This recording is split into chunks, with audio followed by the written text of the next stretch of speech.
Émission 807. Cette semaine, Rose. En direct de Montréal, Québec, Canada. Vous écoutez, oui, les Mystérieux Étonnants.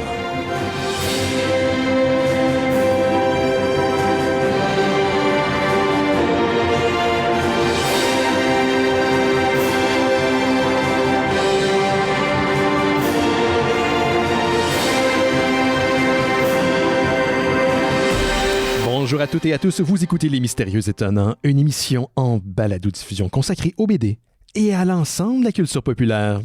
Lady Oscar, elle est habillée comme un garçon. Benoît Mercier au micro et cette semaine, je suis entouré d'une équipe dont les membres ont survécu à la Tournade Montréal 2023. Je vous les présente à l'instant. Le premier ne louera jamais un appartement à Melrose Place. Simon Chénier est avec nous. J'ai eu de la misère à dire Melrose Place. Une coupe de air de plus, oui. Melrose Place! Simon Chénier est avec nous. Salut, Simon. Salut. Moi, je ça.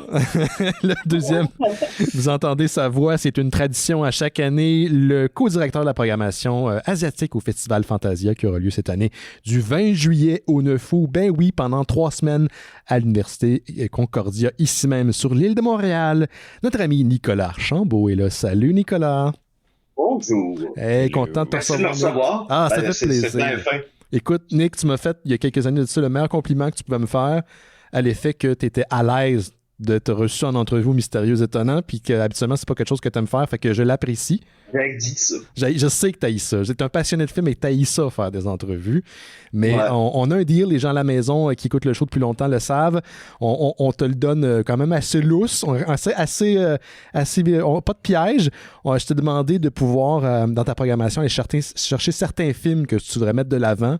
On répète, ce ne sont pas tous les films de la section asiatique qui sont dont on va parler. C'est pas tous les films que vous devez aller voir. C'est juste des invitations pour vous donner le goût. Puis une fois que vous avez goûté au nanan, peut-être que vous allez en acheter d'autres. Donc, Nick, spécialisé en, comme on l'a dit, programmation cinéma asiatique, donc surtout des films de la Corée, du Japon. Mais en plus, cette année, tu as un film français, mais c'est pas avec lui qu'on va commencer, mon Nick. On va commencer avec, par ordre d'apparition, un film de la Corée qui a l'air, ma foi, succulent, avec la vedette de Train to Busan. On parle de Roundup No Way Out, qui va être diffusé à Fantasia le vendredi 21 juillet, 18h45, auditorium Théâtre Hall ou l'ancien Théâtre Hall à Concordia. Qu'est-ce que tu peux nous dire là-dessus, Nick? Ça a l'air vraiment incroyable. Eh ben, premièrement, c'est la suite. Le premier opus, ça s'appelait The Outlaws. Ça avait gagné un prix, je crois, de la section action à l'époque qu'on avait une section action. Mm-hmm. Après ça, The Roundup, l'an dernier, avait gagné le prix du public. Puis là, cette année, on va voir quel prix il va gagner, mais c'est tellement bon. C'est de l'action à la manière des années 90, body cop, là, t'as son chef qui le suit puis qui est un peu gnochon, puis t'as lui qui pète la gueule à tout le monde, qui redécore des endroits complets avec ses opposants. Puis c'est Don Lee toujours aussi charismatique. Je sais pas, personnellement, moi, dans The Eternals, c'était mon préféré, oui. Mais j'étais peut-être un peu biaisé. Ben, également, c'est le genre d'acteur que tu as l'impression qu'il peut te détruire la face. Te détruire la face, mais tu peux y flatter les cheveux en même temps. Il y a comme deux... je sais pas, tu vois, il y a comme deux énergies qu'il possède. C'est mon man crush. Ouais. Puis on a essayé de l'avoir cette année. Ah, ça a été le fun, ça. Ah, ouais. Qu'est-ce que tu peux nous dire un peu sur la prémisse pour donner le goût aux gens à la maison? De quoi on y traite? C'est trafic d'une drogue nouvelle qui vient du Japon puis qui fait faire des overdoses à des jeunes qui ne se soupçonnent pas à quel point c'est fort. C'est un peu une métaphore sur le fentanyl, I guess. Ouais. Puis là, il y a pas juste, d'habitude dans des round-up, t'as une gang, mais là ils se pognent contre des yakuza puis dans les Yakuza, le chef, je me souviens plus de son nom, là, mais c'est celui qui faisait The Devil, le diable dans The Wailing, grand chef-d'œuvre coréen. Oui, je me souviens que tu avais programmé il y a plusieurs années de ça, c'est toi. Oui, je m'en souviens encore. Et je l'ai vu à peu près 7 fois. Et j'ai le goût de la revoir en parlant. Est-ce que tu... Mais anyway, puis c'est ça. Puis il y a les Yakuza et il y a une gang, un gang chinois qui donc et il y a un policier corrompu et sa suite qui essaie de rouler tout le monde dans la farine. Mhm. Je me suis dit fourrer. Ben, tu peux le dire, c'est à toi de l'assumer après. Là. Ok, il veut fourrer tout le monde dans le sens des affaires, là. Oui, Ah ouais. pas dans le sens des gens. Non, il veut prendre le cash, la drogue et sacrer le camp. Mhm. Et donc, c'est ça. Fait que ça fait en sorte que Don Lee redécore beaucoup de pièces avec beaucoup de gens. D'accord. Et on aime ça. Puis ok. il y a une joke, tu sais, je l'ai vu dans une projection de marché à Cannes, là, que c'est toujours très, très, un peu plat. Mhm. Puis les gens ont éclaté de rire. Pensez à un lit qui tourne sur lui-même, vous allez avoir du fun. OK. Est-ce que tu dirais, avant de passer au prochain film, Nick, qu'on a besoin d'avoir vu l'autre ou non, au contraire, on va être capable de se retrouver? Zéro. Donc, The Roundup No Way Out, vendredi 21 juillet, 18h45. Je rappelle d'ailleurs que tous les films sont disponibles dans la programmation de la programmation Fantasia sur le site de Fantasia, fantasiafestival.com. Petit truc que j'ai trouvé, si vous cherchez le nom du film, allez-y directement par Google et écrivez Festival Fantasia. Vous allez tomber direct dessus. Ça va vraiment, vraiment plus vite pour trouver un film sur le site du festival. Sinon, juste Fantasia, parce que je pense qu'il y a un site porno qui s'appelle de il y a même. plusieurs sites qui s'appellent Fantasia qui ont un terme similaire. Donc, New Normal, le dimanche 23 juillet, 21h30, auditorium, encore une fois, théâtral. Qu'est-ce que tu peux nous en dire? La prémisse, mon Nick.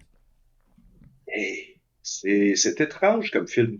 C'est réalisé par John Bumchick. On avait présenté de ses films à l'époque un blanc. Mm-hmm. Puis c'est un même réalisateur qui fait toutes les parties du film, mais c'est bâti un peu comme un omnibus. Mm-hmm. Donc, T'as 6 récits, hein? C'est ça. Puis ils sont tous inspirés de classiques du cinéma. Vous allez voir des petits clins d'œil à M. le Maudit, à la musique, un bout qui ça ressemble à Amélie Poulain, des bouts, c'est un peu Clerks. Ça, c'est... Oh, wow.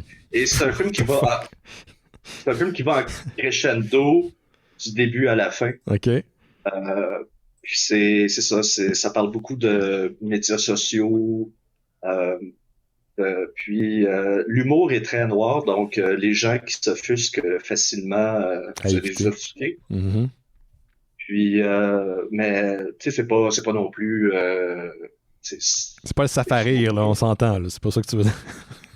C'est de l'humour très noir, Okay. mais c'est très drôle. Puis, en tout cas, moi, j'ai adoré ça. Puis le dernier segment, c'est que toutes les histoires se rencontrent. Mm-hmm. Puis, dans un dernier segment quiconque a déjà fait du service à la clientèle va prendre son pied. Oh, OK. En tant que gars qui a fait beaucoup de services à clientèle jadis. Oui. T'as une fille dans un genre de 7-Eleven, un convenience store coréen qui se paye une traite à la fin. C'est... Excellent. Ben, je pensais pas qu'on allait entendre les mots Amélie Poulain et Clerks dans la même phrase, donc je suis convaincu. New Normal, le dimanche 23 juillet, 21h30, auditorium théâtral. Sinon, là, je vais tomber en bas de ma chaise, puis tu m'avais averti, Nick, mais tu l'as parlé des Les Rascals, qui est un film français, mardi 25 juillet, 18h45, théâtral, encore une fois, des gros films à Nick cette année. Pourquoi un film français? Pourquoi ce film? Ben, c'est en collaboration avec Mitch. C'est juste que tu es un programmateur au festival. Oui, j'ai poussé beaucoup. Mais c'est un film fantastique. C'est un peu comme La Haine qui rencontre un peu, ben, j'hésite à dire ça, là, mais Warriors. Mm-hmm. C'est comme dans un milieu, tu sais, t'as des gangs qui s'affrontent, mais c'est pas pour le fun, là, c'est pas dans un contexte hop la vie, c'est dans les années 80 pendant la montée des skinheads en France. Mm-hmm. Et ce qui est intéressant, mettons, par rapport à La Haine, c'est que dans La Haine, tu voyais toujours les mêmes personnages, tandis que dans ce film-là, il y a des thématiques qui s'entrecoupent. Mais tu vois le côté des skinheads et tu vois le côté des jeunes immigrants de première, deuxième, troisième génération. Puis c'est assez choc. Des fois c'est drôle, mais puis tu vois les ramifications que à l'époque, tu sais, t'as un prof d'université qui rameute des jeunes qui donnent des discours d'extrême droite. Un petit bonjour à Éric Zemmour. Non, non, mets pas des noms dans... Commence pas à nous attirer des conspis, là, s'il te plaît. Non, c'est pas un conspi, c'est un enfant. Ah, va pas là, va pas là, va pas là, va pas là. C'est un On parle de politicien. culture pop. Oui, oui. Mais c'est ça. Et puis, ça démontre tout le côté du cercle vicieux de la violence. C'est des jeunes qui sont faits tabasser par un skinhead quand il avait 10-12 ans. Mm-hmm. Puis, il retrouve ce gars-là à l'âge début de l'âge adulte. Puis là, il sac une volée, puis la sœur du gars les voit. Puis le gars se ramasse à l'hôpital, donc elle commence à... C'est le cercle de la violence, là. C'est ça. C'est Okay. le cercle infini de la violence que vaut mieux pas entrer là-dedans. OK. Ça s'appelle Les Rascals, le mardi 25 juillet, 18h45, à l'Auditorium Théâtral. Ça, c'est la grosse salle là, pour les gens à la maison qui connaissent l'Université Concordia. Puis, je vous rappelle, là, tous les films dont on est en train de parler, les bandes annonces sont disponibles sur le site de Fantasia. Ça va vous donner également le goût. Le prochain, c'est 2 représentations. On en a une le mardi 25 et le mercredi 26. C'est Insomniac After School. On est dans une atmosphère un petit peu plus romantique drame, si j'avais bien compris en regardant l'affiche du film. Qu'est-ce que tu peux nous en dire, Nick? C'est magistral. C'est adapté d'un web manga extrêmement populaire. Puis c'est réalisé par une dame et scénarisé par Shihiro Ikeda, qui a réalisé et scénarisé le film. C'est un jeune insomniaque qui dort pas de la nuit, il est fou avec ça, puis c'est moi. le jour, il s'endort tout partout. Donc, puis à un moment donné, il rencontre dans l'observatoire qui est supposé être hanté, il rencontre une jeune fille qui a le même problème que lui, puis il se lie d'amitié. Et mais la jeune fille en question a un problème de santé, mais j'en dirai pas plus, mais c'est un coming of age, c'est superbe. C'est un genre de feel-good movie, mais en même temps, il risque d'avoir quelques larmes qui se versent, mais c'est un très, très, très beau film. Pas la première fois que les gens pleurent après avoir écouté un film que Nick a programmé, et pas parce que le film est mauvais, mais parce qu'il vient de nous toucher. Répète le nom. Le nom du film, c'est une Je me suis fait pogner l'année passée à Nexoï, j'ai commencé mon Q&A, puis j'avais encore des larmes qui coulaient.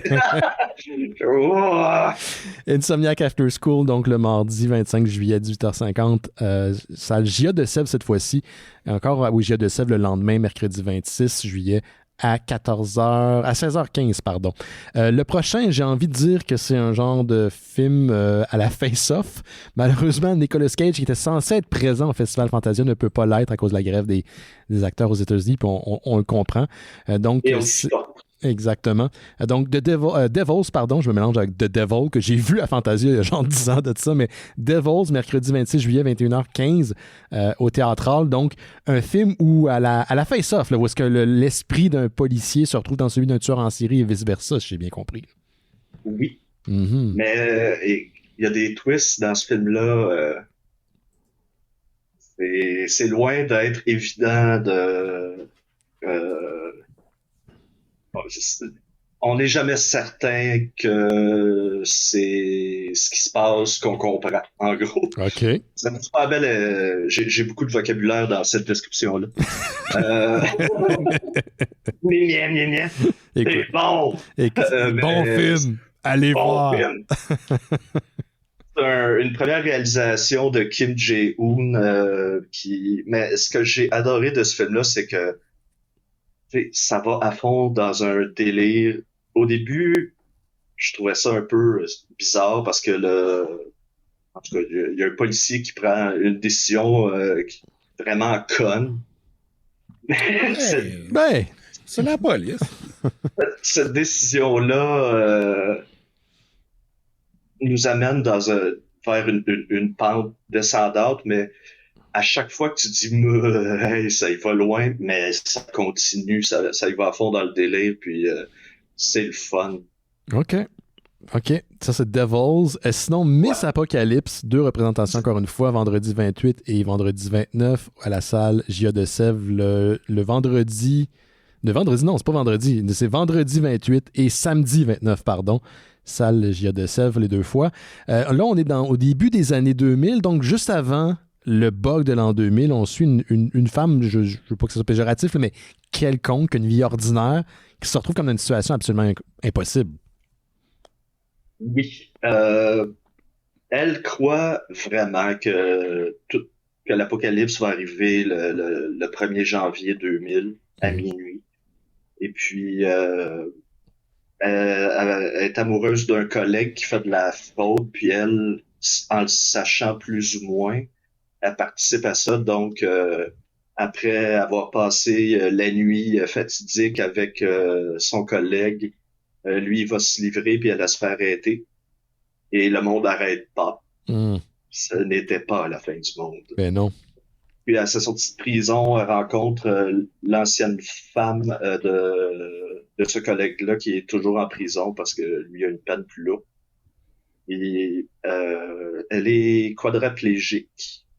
Et puis vous savez, souvent dans les films coréens, des gens qui forts en gueule, qui envoient paître les gens. Elle est de ce genre. Elle sort des répliques vraiment assez spicy. Donc, personne n'est capable de l'endurer. Mais elle, le personnage principal, décide de devenir de l'assister. Puis, en gros, c'est des gens poqués par la vie qui se rencontrent, puis qui grandissent, qui font grandir les uns les autres pour justement mener à un plus beau, une plus belle vie. Une plus belle vie. C'est un feel-good movie, encore une fois, mais c'est ça. Les personnages doivent surmonter beaucoup d'épreuves, puis les interprètes sont magnifiques. Puis c'est encore une fois un premier film d'une réalisatrice réalisatrice et scénariste Shihiro Ikeda, pas Shihiro Ikeda, excusez-moi, Lim Sun-hye,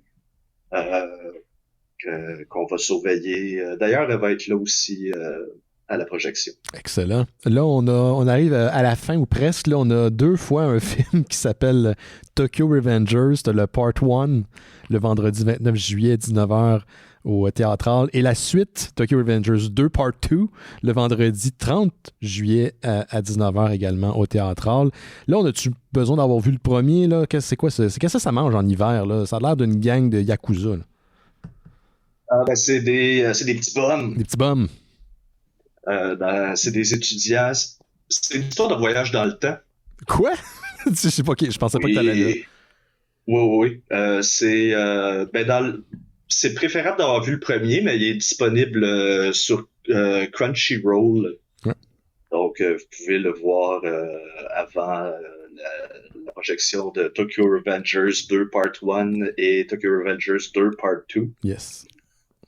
Et, c'est un gars qui revient dans le temps pour essayer de régler une situation qui fait en sorte que sa copine a tendance à mourir. A tendance à mourir, OK. Oui. Donc, il revient pour la... Oui, il y en a beaucoup. Ouais. Fait qu'il revient pour la sauver, puis pour régler... pour pas que ses vieux chums glissent dans la criminalité. Puis là, c'est ça qui se passe dans celui-là. Sa copine explose dans un accident d'auto devant ses yeux. Puis il revient dans le temps pour aller essayer de régler ça. Mais bien entendu, quand on revient dans le temps, c'est compliqué. Oui, hein, c'est à cause des l'effet papillon, des paradoxes. Oui, puis c'est ça, c'est réalisé par Tsutomu Hanabusa qui avait fait, je sais pas si vous vous souvenez de Project Dreams, J'ai pas vu ça. How to, How to Build a Mazinger Z Ah oui, je l'ai vu, Hanger. ça. J'avais capoté sur ce film-là, man. Puis pour rappeler la prémisse, on avait parlé d'une couple d'années, c'est une chaire d'architectes qui sont chargés de créer et d'évaluer les coûts puis la faisabilité de l'hangar des gros robots là, dans Mazinger. Là. Puis c'est juste à C'est propos de ça. inspiré d'une histoire vraie. Oui, inspiré d'une histoire vraie. Il y a vraiment une firme qui a été chargée de faire ça. Et ça a l'air ridicule, mais je l'ai vu. C'est l'époque où Fantasia était aussi sur les plateformes numériques à cause de la pandémie. Ouais. Et Ah non, j'ai... ça avance pas. C'était avant ça? Oh, Non. Je l'ai écouté à la maison ici même, à moins que c'était pour une projection de presse, mais pour une projection de presse. j'ai puis, adoré, man. C'était génial, ce film-là. Là. Ah oui, il avait gagné un prix du public. Et c'est ça, le réalisateur va être là enfin. Ça fait des années qu'on veut l'avoir. Mm-hmm. Puis, tu sais, Tokyo Revengers, les gens, les amateurs d'adaptation de manga disent que c'est probablement un des meilleurs. Okay. Une des meilleures adaptations de manga les plus fidèles. Tous les acteurs, c'est des jeunes stars montantes, mais là, qui ont, dans le premier, c'est des stars montantes, là, ils ont monté. Et puis, c'est... En tout cas, c'est une des... Ben, Tokyo Revengers, c'est un des gros mangas au Japon.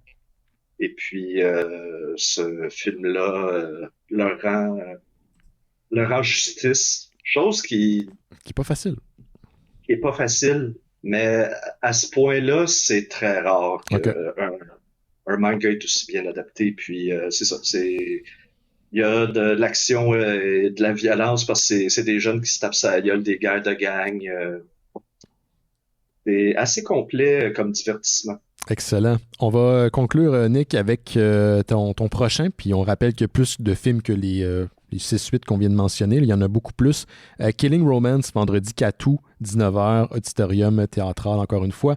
Là, j'ai aucune idée dans quelle zone on est. Là. C'était un petit peu difficile pour moi à saisir, mais ouais, qu'est-ce qu'en...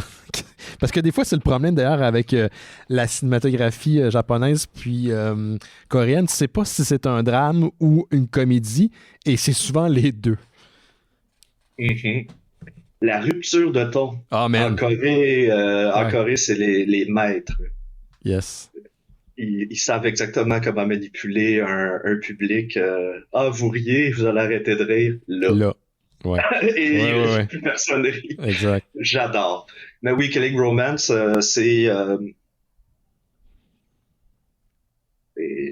thriller, une comédie musicale meurtrière sur une star de pop culture et de cinéma qui s'est rendue célèbre en buvant de la liqueur, du soda. Oui. En ligne, je pense, puis elle devient une vedette, c'est ça? Elle a battu un record Guinness d'avoir bu, je sais pas trop quelle quantité, je sais pas trop combien de temps, là, mais en gros, c'est ça, elle consommait bien cette boisson gazeuse. Et ça l'a mené à devenir une star de cinéma, sauf que le film dans lequel, qui était supposé le lancer, ça a fait un peu comme Barb Wire pour Pamela Anderson, mettons. Ouais. Elle est devenue la risée, puis là, ça va sur une île déserte. Ben, pas sur une île déserte, mais sur une île de vacances, puis du Pacifique, puis c'est vraiment... c'est pas ce qu'elle pensait, puis elle rencontre un gars, un écologiste, genre un chef d'entreprise qui a l'air bien fin au début, mais qui est un mange chocolat. Mm-hmm. Et c'est ça. Puis là, il l'emprisonne chez eux, puis elle décide elle pense à le tuer, puis son voisin d'en face est son fan numéro un jeune homme qui essaie, un jeune loser qui essaie de l'impressionner, j'imagine, de la convoiter. Plus ou moins, il veut l'aider parce qu'il veut qu'elle recommence sa carrière. Puis c'est ça. OK. Puis c'est une comédie musicale, donc c'est le fun, ça. Il y a des verres d'oreille, et je suis un fanatique de comédie musicale. Oui. chaque fois que j'en vois une, j'essaie de la fitter. C'est pas la première fois que tu plugues une comédie musicale dans le cadre de ta programmation, Nick. Non, j'essaie d'en avoir une par année. Ben, regarde, tu Mais vois. celle-là, c'est une des bonnes. Parce qu'en plus, t'as le côté un peu comédie musicale de l'âge d'or avec les décors un peu féeriques. Mhm. Puis, mais tu sais, c'est très pop culture. OK. Fait que je vais redire les titres, Nick, si tu le permets, de Roundup, No Way Out, On a New Normal, Les Rascals, Insomniac After School, Devils, Miss Apocalypse, Tokyo Revengers 2, Part 1 et Part 2, Killing Romance. Et là, ça fait pas partie de ta programmation, mais je voulais le mentionner parce que c'est quand même un des membres des Mystérieux et c'est notre ami. Il va avoir la première en fermeture de festival de We Are Zombies, le nouveau film de la gang de RKSS, le mercredi 9 août, 18h30. Ça se peut que Simon et moi, on va être peut-être là. Hein? Ça se peut Moi, oui. Moi, je vais être là, c'est certain. Donc, wink Je l'ai pas wink. vu. Oui, je sais. Moi non plus, je ne l'ai pas vu. Il y a bien du monde qui ne l'ont pas vu.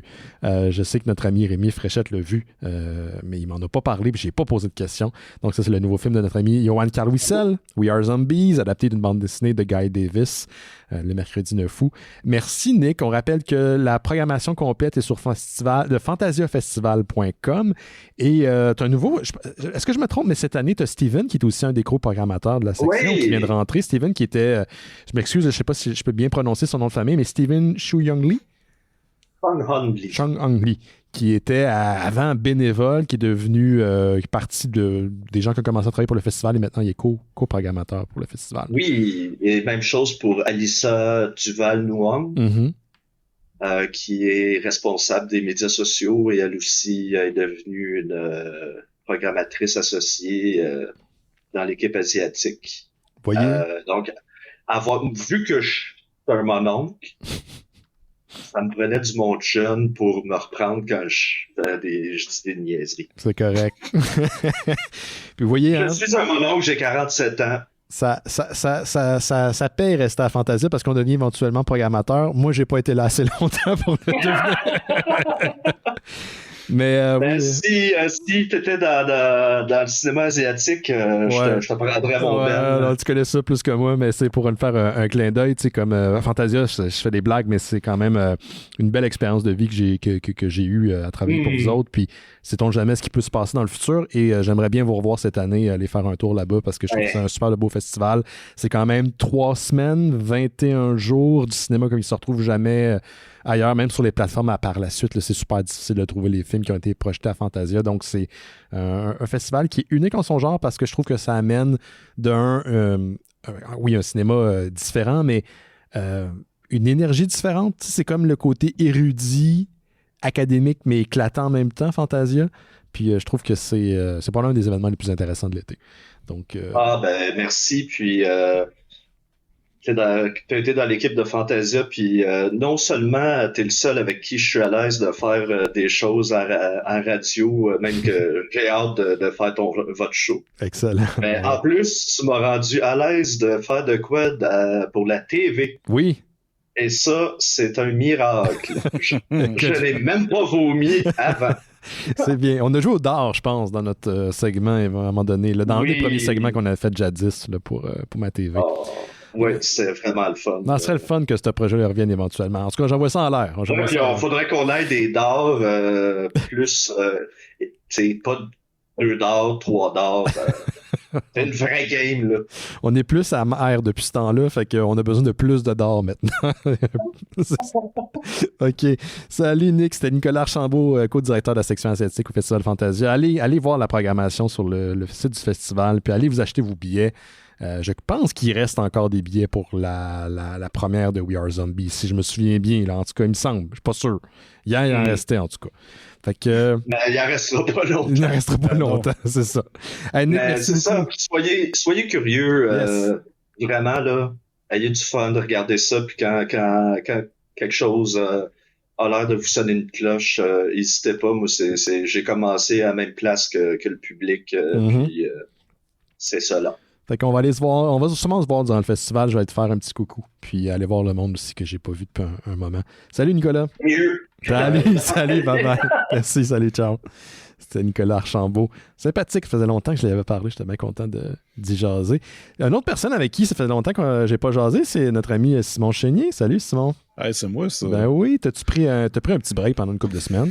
Ouais, ben là, je reviens pendant mon break. C'est ça, parce continuer. que... Oui, je me suis pas dit que t'allais nécessairement être là la semaine prochaine, mais ça fait du bien parce que c'est difficile d'avoir du monde de ce temps-ci. Ben, c'est l'été. Oui, c'est ça, c'est l'été. Il y a juste moi qui les aime. Puis on est vieux. Oui, je comprends. Oui. Je comprends. Qu'est-ce que tu veux? On a mal partout, on s'endort partout. C'est ça.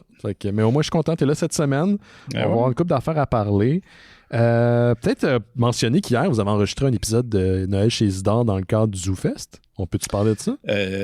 Attends, hier? Non, samedi. Samedi, il y a 2 jours, tu vois. Ouais, on a fait l'expérience Mix Boss. Oui, je sais pas trop, ça fait très sexy, je trouve. Le Mix Boss, je sais pas pourquoi. OK. Ouais, c'est ça. On était sur le toit d'un autobus qui le Mixbox, qui est un autobus studio d'enregistrement. Puis aussi, ben, c'est ça. Il est stationné Centre-ville, sur Sainte-Cat. Puis on a fait ça, là. C'était quoi l'épisode en partie? Est-ce que c'était toi, Étienne et Sophie ou seulement toi, Étienne? Comment ça marchait? Juste moi et Étienne. On a fait un spécial sur René Martel. Pourquoi? Je sais pas. OK. Ça a donné. Ben, tu sais, c'est parce qu'on s'approche du campeur. Ben oui, le 24. Il faut que ça soit quelque chose de keb, un peu.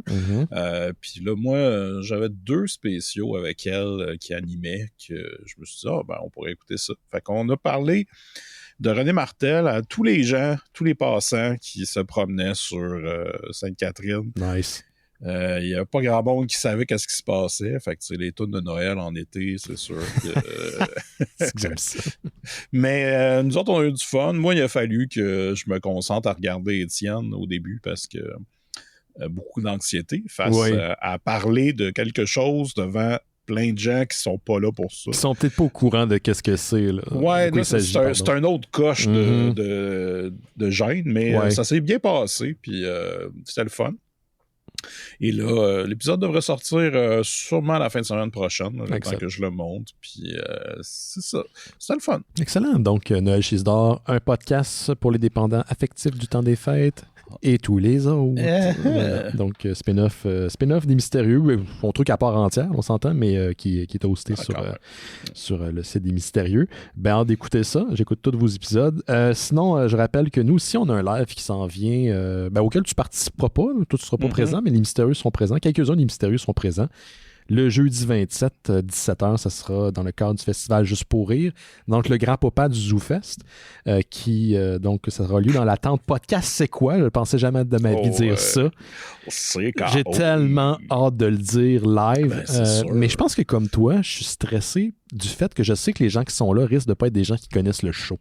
Ouais, quand on fait un live, c'est la 800e, on s'attend à ce que les gens qui sont présents ne soient pas des newbies. Ben, c'est ça. C'est un live, mais totalement différent. C'est ça.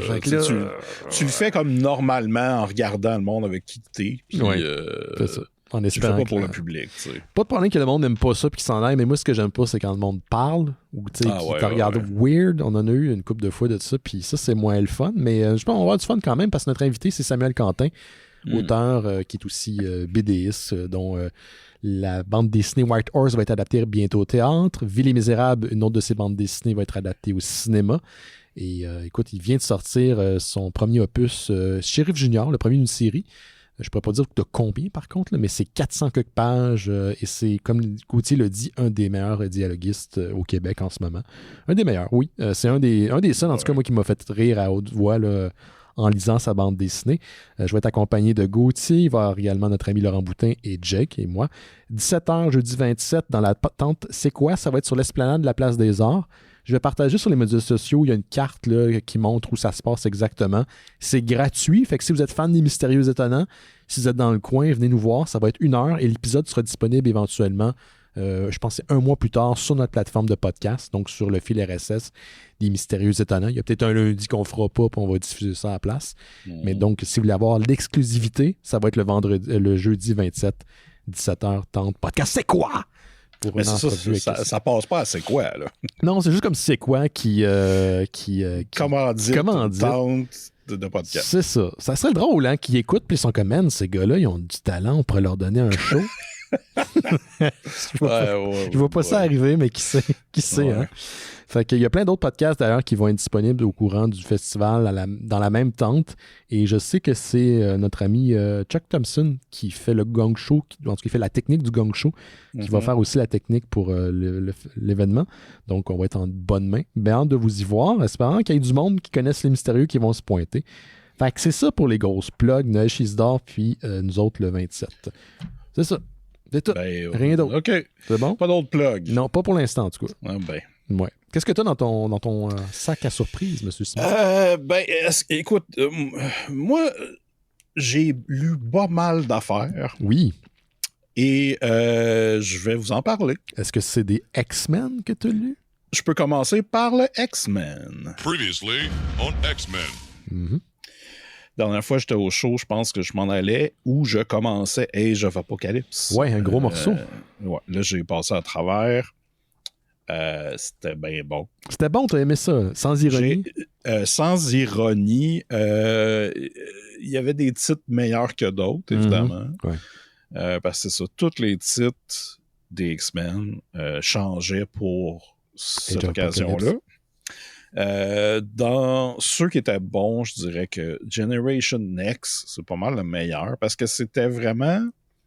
tu sais, Generation X vient de commencer. Fait que les personnages sont pas très connus encore. C'est comme les Young X-Men, genre, si on veut. Là. Ouais, c'est ça. C'est comme les plus jeunes New Mutants. OK. Puis, en fait, c'est ça. C'est que là, c'était le même team qui travaille sur Generation X, mais que là, ils ont fait Generation Next. Il y a des personnages qui reviennent, mais pas toutes. Puis c'est juste que je trouvais que c'était celui qui avait le plus de poids émotionnellement parlant, parce que tu deviens rapidement attaché à ces personnages-là. Puis il y a une fin assez crève-cœur. Je peux-tu, juste avant qu'on aille plus loin, te demander la prémisse de Age of Apocalypse? Parce que je crois que je la connais, mais il y a des gens qui sont beaucoup plus jeunes que nous, qui n'étaient pas vivants dans les années 90 quand ça a été publié, qui doivent se demander, c'est quoi ça, Age of Apocalypse? Ouais, puis même moi, je savais pas exactement ce que c'était. J'avais une idée. Moi, je pensais que c'était juste un Elseworld. Moi aussi, je pensais que c'était ça. Mais il y a comme un lien, parce que juste dans les numéros avant, il y a le fils de Xavier, Legion. Qui retourne dans le passé pour tuer Magneto, mais finalement, il tue Professeur X. Et là, Magneto, suite à ça, on se retrouve dans l'univers de Age of Apocalypse où là, il y a Apocalypse qui... Il a asservi la Terre, là. Ouais, surtout l'Amérique. Okay.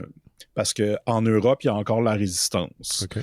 Puis c'est ça. Là, c'est comment que les X-Men menés par Magneto ont évolué dans ce monde-là et comment ils vont se battre contre les... comment qu'on appelle ça, là, les chevaliers de l'Apocalypse. C'est-à-dire comme c'est sbires à lui. Parce que Apocalypse, il est là, mais il n'est pas tant présent. Je dirais c'est plus... c'est plus les sbires? Ouais, c'est ça, dont Holocaust, qui est comme une espèce de grosse... Je sais pas, un gros monsieur, oui. qui est comme en feu, puis qui est encasté dans un costume transparent. Une mascotte. Ouais, c'est ça. C'est juste un être de feu et de puissance qui veut tout détruire. Okay. Puis c'est ça. Puis moi, ce que je savais pas, comme je disais, c'est que vu que c'est dans la continuité, il y a des affaires qui se sont passées avant qui ont impact sur qu'est-ce qui se passe dans Age of Apocalypse, qui va faire qu'ils vont se rendre compte que, oups, OK, on n'est peut-être pas dans la meilleure timeline.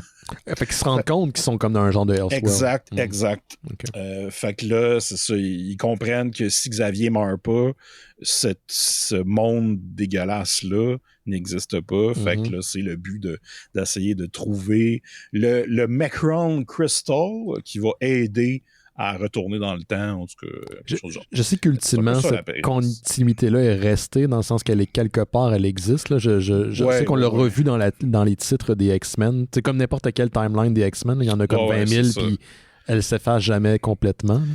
Non, puis de ça partent d'autres affaires. Exact, c'est ça, ouais. Puis c'est ça, puis là, moi, je suis rendu après Age of Apocalypse. Puis il y a quelques personnages dont il appelle Dark Beast qui se retrouve là, mais aussi le méchant de Generation X qui est Sugarman, que je ne connaissais pas. Sugarman. Qui est vous googlerez Sugarman Marvel. Puis c'est comme quelqu'un avec un énorme face. Et là, je fais pas ça pour une pointe, Benoît, mais il y a un énorme nez. C'est ça. Ouais. Puis il y a vraiment des petits bras. Puis c'est une créature vraiment étrange. Mais que là, lui, il est rendu dans l'univers 616. Puis je suis bien curieux de savoir ce qui va se passer. Il y a des personnages qui ont fait le saut à leur univers. Ouais. Et c'est de là que vient X-Man, qui est le clone de Cable, mais la version sans le virus de Cable. Si puis ces personnages-là, puis c'est là où ça devient compliqué, est-ce qu'ils se souviennent qu'ils ont fait partie de cette continuité-là qui n'existe plus? Ou ceux qui sont venus, ouais. OK, parfait. Ouais. Puis les personnages principaux, eux autres, après l'événement Age of Apocalypse, mettons les X-Men, est-ce qu'ils se souviennent de cette période-là? Le seul qui se souvient un peu, c'est Bishop, parce que c'était à cause de lui que ils réussissent à se rendre compte qu'ils sont dans un univers parallèle. D'accord. Puis, pas un univers parallèle, mais en tout cas. Mais c'est bon, tu dis que t'aimais ça. Oui, j'ai aimé ça. C'est très 90s, là, de ce que j'ai vu. C'est très 90s, mais aussi, là, tu sais, je lis du 90s aussi, les X-Men. Fait que, tu sais, je suis dedans un peu, tu sais. Puis, c'est sûr que c'est pas aussi bon que ce que je lisais comme une couple de mois, mais c'est intéressant. Puis, il y a quand même des bonnes choses qui se passent et toutes les espèces de trucs qu'on change parce que justement on est dans un autre univers, tu sais, ça faisait tout du sens un peu.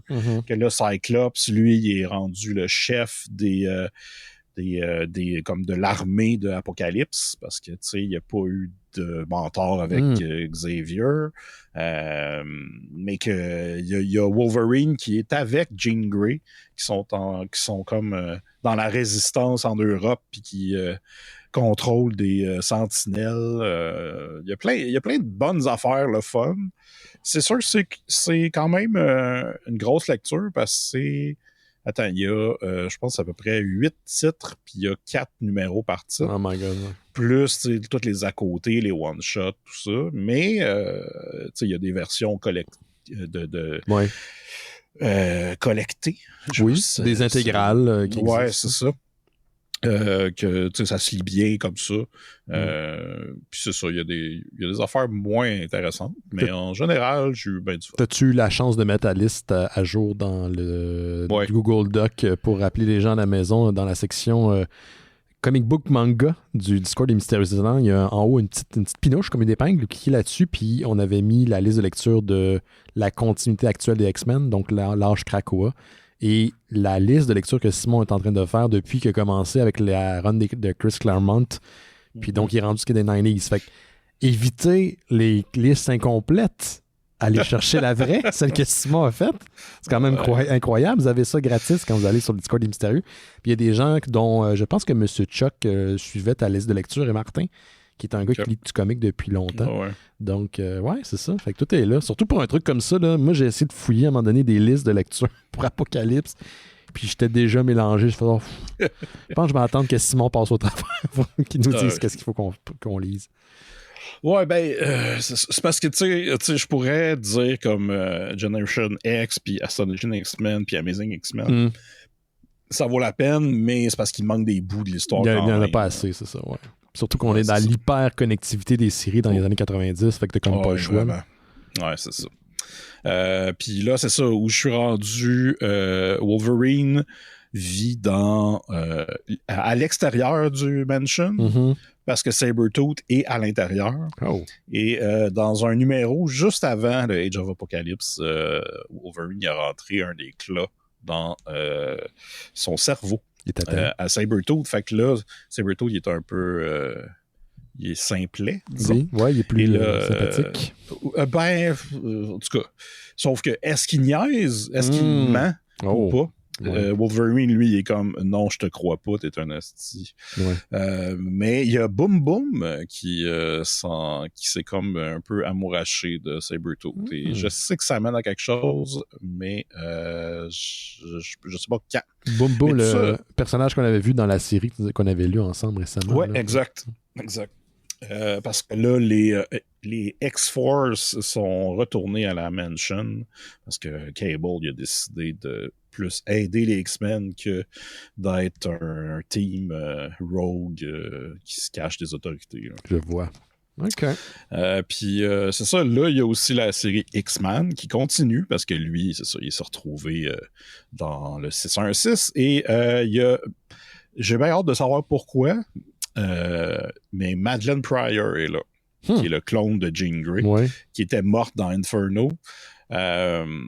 Puis, tu sais, j'ai écouté les épisodes sur Madeleine Pryor de Cerebro. Fait que, tu sais, c'est quand même une affaire comme 15 heures. 15 heures sur le podcast Cerebro, Ouais, c'est ça. Fait que, tu sais, j'ai oublié un peu. Là. Je sais qu'ils en ont parlé, mais j'ai oublié. Mais tu étais 15 heures là-dessus, là, tu sais, quand même. Ben, c'est ça. Fait que c'est ça pour les X-Men, mais non. Je peux parler de ce qui se passe présentement. Ben vas-y, oui, parce que là tu continues le Krakoa Era. Ouais, c'est ça. Là, on est vraiment dans les débuts de la période Fall of X, qu'ils appellent, qui est comme la 4e phase, si on veut, depuis le début de l'ère Krakoa. Sens-tu qu'on retourne bientôt à un statu quo des X-Men à la X-Mansion ou pas? Moi, c'est dur à dire. Je te dirais que dans les prochains mois, ça va mal aller pour les X-Men parce que tout se referme, tout converge vers une espèce de... Il va y avoir quelque chose de gros, on sait pas quoi, mais ça va péter. Mais je pense pas que ça va finir avec ça. OK. Je pense que, en tout cas, j'espère, mais j'ai l'impression que, Fall of X va être une autre phase, puis après, il va y avoir d'autres choses. Je sais pas, le Birth of X ou whatever. Ouais. On verra. X Reloaded. Ouais. Mais c'est ça, parce que là, il y a Beast qui est encore plus evil. Ouais, il a viré toujours. Sur lui, hein? Ouais, là, il est en train d'installer des clones de lui-même dans plusieurs points de l'histoire pour qu'il puisse se réveiller n'importe quand et puisse faire ses affaires. Puis là, il s'est transformé en Nimrod. Nimrod, qui est le robot méchant, intelligence artificielle, qui veut détruire tous les mutants. Donc, il y a ça. Il y a aussi les 4 Mr. Sinister. Il y en a un qui est dans le pit. C'est comme le Mr. Sinister de base qui a voulu...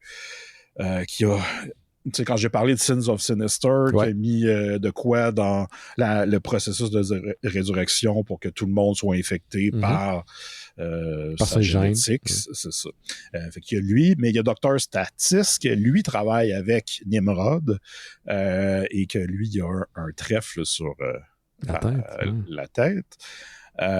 Qui, lui, est convaincu qu'il est le Mr. Sinister original. Bon, une autre clone saga. Non, c'est ça. Il y a Mother Righteous, qui est un autre Sinister, mais on apprend... Elle a un cœur sur le front. Et finalement, c'était la femme de Mr. Sinister avant qu'il devienne. Puis là, c'est un clone de la femme de Mr. Sinister. Et il y a aussi Orbis Stellaris, qui est ça, un concept qui est très difficile à expliquer, mais pendant longtemps, on voyait Orbis Stellaris, qui était un genre de boule je pense même que c'était un œil, comme quand même assez grosse, qui était dans toutes les X-Men Red sur la planète Mars. Ça avait tout rapport avec ça. Mais là, finalement, là-dedans, il y a un genre de vieux monsieur qui est un autre Mr. Sinister. Fait que là, ça brasse. Et il y a aussi les mutants de Amenth, qui sont les anciens mutants qui étaient sur l'autre partie de Krakoa, qui était Arakko, qui est devenu la planète Mars, mais eux, ils sont restés à un autre endroit, qui est sur Amenth. Hey, à un moment donné, je me mélange dans les maps. Le lore des X-Men, là, c'est comme compliqué. C'est ça. Mais l'important de savoir, c'est que ils sont dirigés par Genesis. Genesis, qui est la femme d'Apocalypse. Et il y a un numéro qui est sorti récemment, écrit par Al Ewing, qui était The Herald of Apocalypse, qui est un one-shot qui prépare à Fall of X. Et là-dedans, on voit vraiment la relation entre Apocalypse et sa femme. Puis Al Ewing a réussi à montrer comment que Apocalypse, c'est le pacifiste dans le couple. OK. Hey boy! Apocalypse, c'est un pacifiste. Ouh. Ben, ouais, c'est ça. Il a fallu qu'il apprenne à se battre, tu sais. Puis, c'est ça. Puis sa femme, elle veut reprendre. Elle veut tout tuer la gang sur Krakoa parce qu'ils ont...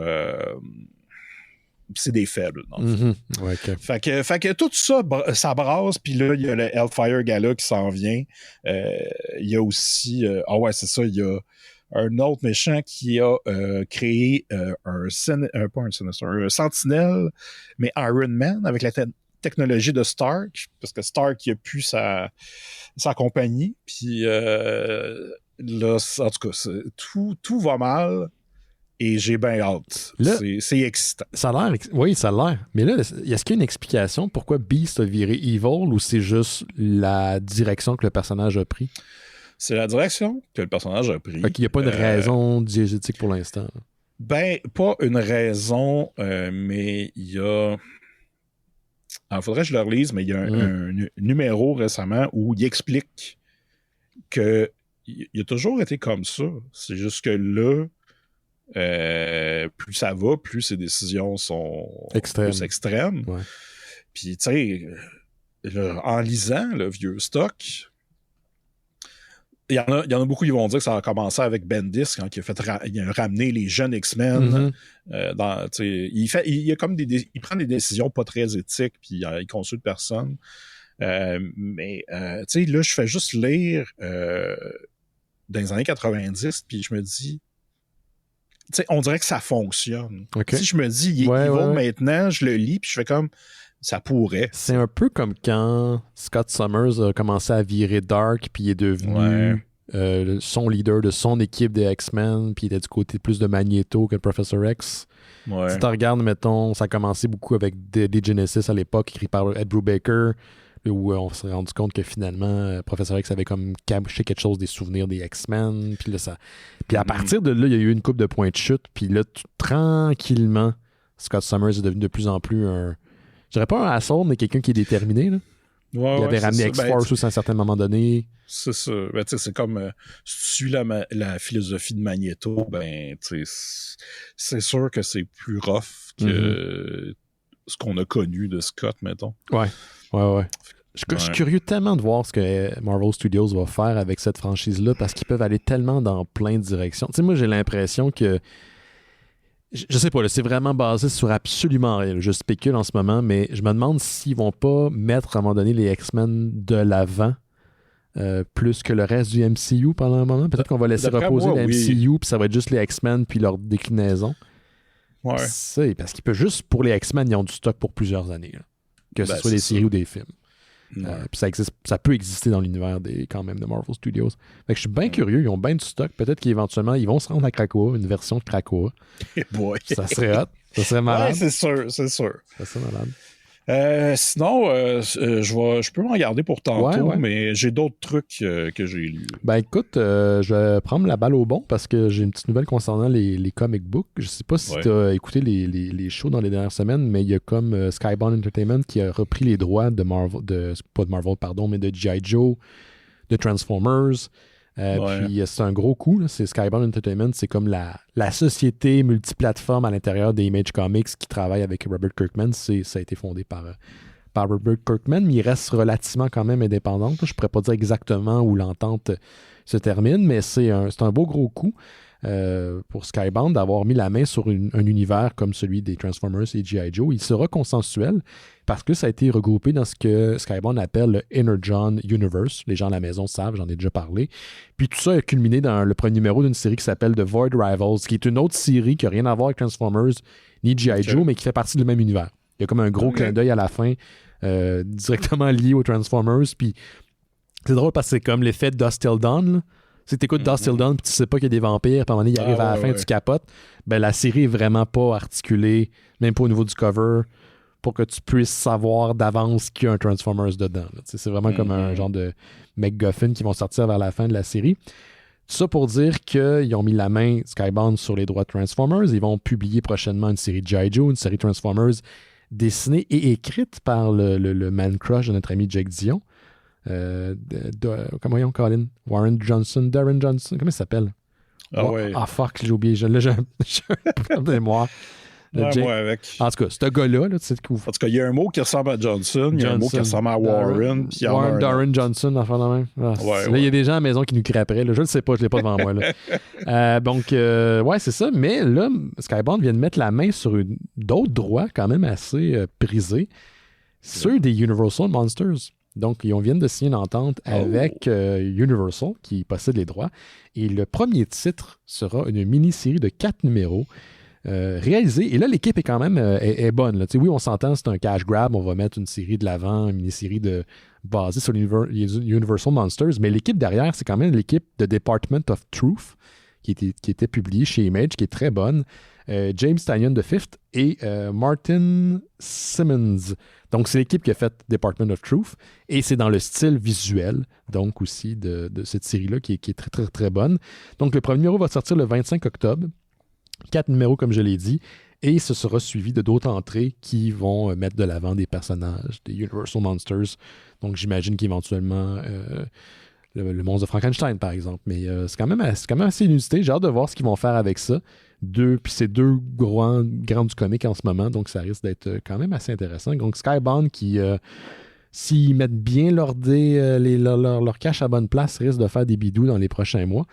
Étrange nouvelle, disons d'à côté, liée à Skybound, ils ont perdu leur éditrice en chef qui était justement chargé de l'Energon Universe. Il y a un titre qui est sorti, puis là, elle est partie. Je pense après quand même plusieurs mois, donc je ne sais pas pourquoi ils n'ont pas donné de raison. Mais elle vient de quitter alors qu'il y a des séries sur lesquelles elle a travaillé qui s'en viennent. Mais là, elle a quitté, je ne sais pas pour quelle raison. Ça n'a pas été spécifié. Sinon, j'en profite pour plugger, pas du comic book, mais une autre obsession que j'ai, une autre affaire qui me fait dépenser beaucoup. J'ai acheté Simon et Lego samedi dernier. Oui, c'est ça, vendredi ou samedi dernier. Qui c'est en fait le Lego qui était de Hocus Pocus, le film de Disney des années 90. Donc, la maison, la Sanderson Cottage House, la Sanderson Sisters Cottage, qui est un ensemble quand même de 2316 morceaux. 18 ans et plus, je ne sais pas pourquoi, c'est 18 ans et plus. C'est un peu compliqué, mais pas tant que ça, qui vient avec 6 mini-figurines, donc les Sanderson Sisters, les 3 personnages principaux de la série, plus le chat, il me semble que le chat est dedans aussi. Donc, c'est en rupture de stock sur le site de Lego. Il était vendu à l'avance pour les gens qui sont membres Lego. Ça ne coûte rien d'ailleurs de devenir membre Lego, mais il était vendu à l'avance. Puis quand il est devenu disponible, je crois, le 7 juillet, ça n'a pas pris de temps qu'il est devenu backorder. Et là, ça prend 60 jours. Vous pouvez vous acheter un modèle en ce moment si vous voulez, mais ça va prendre 60 jours avant que le modèle soit disponible. Donc, un peu après le début septembre, début octobre, tu sais, on est un peu dans le... Tu sais, on revient à l'Halloween, ça fit avec... j'ai hâte. Ouais, moi, je commence déjà à écouter des tunes d'Halloween. J'aime ça, ce moment de l'année. Juste tanné de suer. Oui, je sais, man, c'est dégueulasse. C'est vraiment, tu sais, non, mais ça n'a pas rapport, c'est dégueulasse. Ouais. Donc, ensemble de 229,99. Tout ça pour dire que j'ai pas été capable de l'acheter en ligne. Et là, il y avait Martin, un autre auditeur, qui nous laisse des messages vocaux de temps en temps, qui est un participant à notre Discord, qui était au Lego Store de Laval, pour pas le mentionner. Et il a mis une photo sur le Discord des Mystérieux. Ah, regardez ça, je suis là-bas, il y a ça. Puis j'étais comme, hey man, t'es-tu game? Parce que je sais qu'il était en auto. De me l'acheter, je te transfère l'argent, puis de me le pogner. Puis il l'a fait, Colin. Fait qu'il est venu me le porter avec ces deux gars. Wow. Puis Livré à la maison, livré par une personne de choix. Fait que je l'ai monté au courant du week-end. Puis pour les gens qui sont fans de Lego, je pense que vous allez trouver votre compte. Je pense pas que vous avez vraiment intérêt à acheter le Cottage si vous n'êtes pas fan de Hocus Pocus, mais moi, c'est un de mes films préférés d'Halloween. Je trouve qu'il y a une bonne vibe. Ouais, j'adore. Je trouve qu'il y a un côté horrifique parce qu'à la base, le scénario était beaucoup plus centré sur l'horreur avant que ça devienne family-friendly. Et il y a quand même des pointes de cette horreur qui ont fait le passage, je trouve, dans la version finale du film, puis aussi dans le rendu final du film. C'est un film que j'aime beaucoup, que je trouve réconfortant. Puis ça m'a pris quand même plusieurs heures à le monter. Écoute, j'ai commencé à le monter la soirée même, puis dimanche matin, je l'ai terminé. Dimanche début d'après-midi. Pas trop compliqué. Je vous dirais pour les gens qui sont fans de modèles qui sont plus, disons, plus fidèles à ce qui disons, au sujet de choix, le sujet d'origine, on n'est pas vraiment là. C'est vraiment un condensé de la Sanderson Sisters Cottage. Mais c'est rempli de petits détails liés au film. On a la fameuse bougie noire, des petits clins d'œil avec des cages où il y a deux squelettes qui se retrouvent dedans, qui font référence à ce qui se passe dans le film. Le manoir, le grimoire est dedans, tout est dedans. Mais tout est condensé, tout est compressé parce qu'il faut le refermer. Puis j'ai connu des modèles Lego où c'était moins condensé que ça, comme la maison des Simpsons que j'avais jadis, ou la maison de, faut dire qu'elle est beaucoup plus grosse, mais la maison de Home Alone ou celle de Ghostbusters, on dirait qu'elle est plus fidèle à des minifigs pourraient vivre dedans, tandis que la Sanderson Cottage House, j'ai l'impression que c'est plus un condensé, un concentré. Okay. Mais c'est le fun à monter, il est super beau. Puis, j'étais pas vraiment intéressé à acheter des kits de lumière, des ensembles de lumière pour les installer dedans, parce que je trouve que c'est de la job, là, on m'a déjà montré, puis ça a l'air compliqué. Mais je suis comme tenté à l'Halloween de sortir ma maison, puis là, de peut-être l'installer sur une coin de table pour me mettre dans le mood. Là. C'est vraiment un bel ensemble, je le conseille, puis il n'est pas si cher que ça, 229,99. C'est cher, là. C'est beaucoup d'argent, on s'entend que si je peux me le permettre en ce moment, c'est un gros first world problem. Là. Mais pour le prix puis le plaisir que j'en ai retiré, ça vaut quand même la peine. Donc, Hocus Pocus de Sanderson Sister House. Si vous êtes fan de Disney, si vous êtes fan de Lego, si vous êtes fan du film, je pense que c'est quand même un must. J'ai eu du fun. Qu'est-ce que tu avais d'autre comme lecture? Veux-tu parler d'autres lectures que tu avais, sinon? Je peux bien, restant dans l'horreur. J'ai lu la série Carnage. Oh, fuck, la plus récente? Ouais, en fait, je suis en train de la lire. Je suis rendu au numéro 10, mais oui, c'est par Sam V qui a fait de Many Deaths of Layla Starr, je crois qu'on avait lu pour le show. Ouais. Et qui, au début, coécrivait Venom avec Al Ewing. Là, Al Ewing est pas mal juste est tout seul sur le titre de Venom et Sam V est plus sur Carnage, mais je sais qu'il y a un one-shot qui s'en vient, là, qui a écrit. Mais bon, j'ai aimé ça. Ça se passe un peu après King in Black, dans le fond. Donc, la run relaunch de Venom, ça a été relaunché aussi. Okay. King in Black était comme la conclusion de la run de Donny Cates, ça se peut-tu? Oui, exact. Okay, ouais. Exact. Puis là, on suit le symbiote de Carnage, sans Cletus, qui est son hôte, qui se fait summoner un peu par un tueur en série.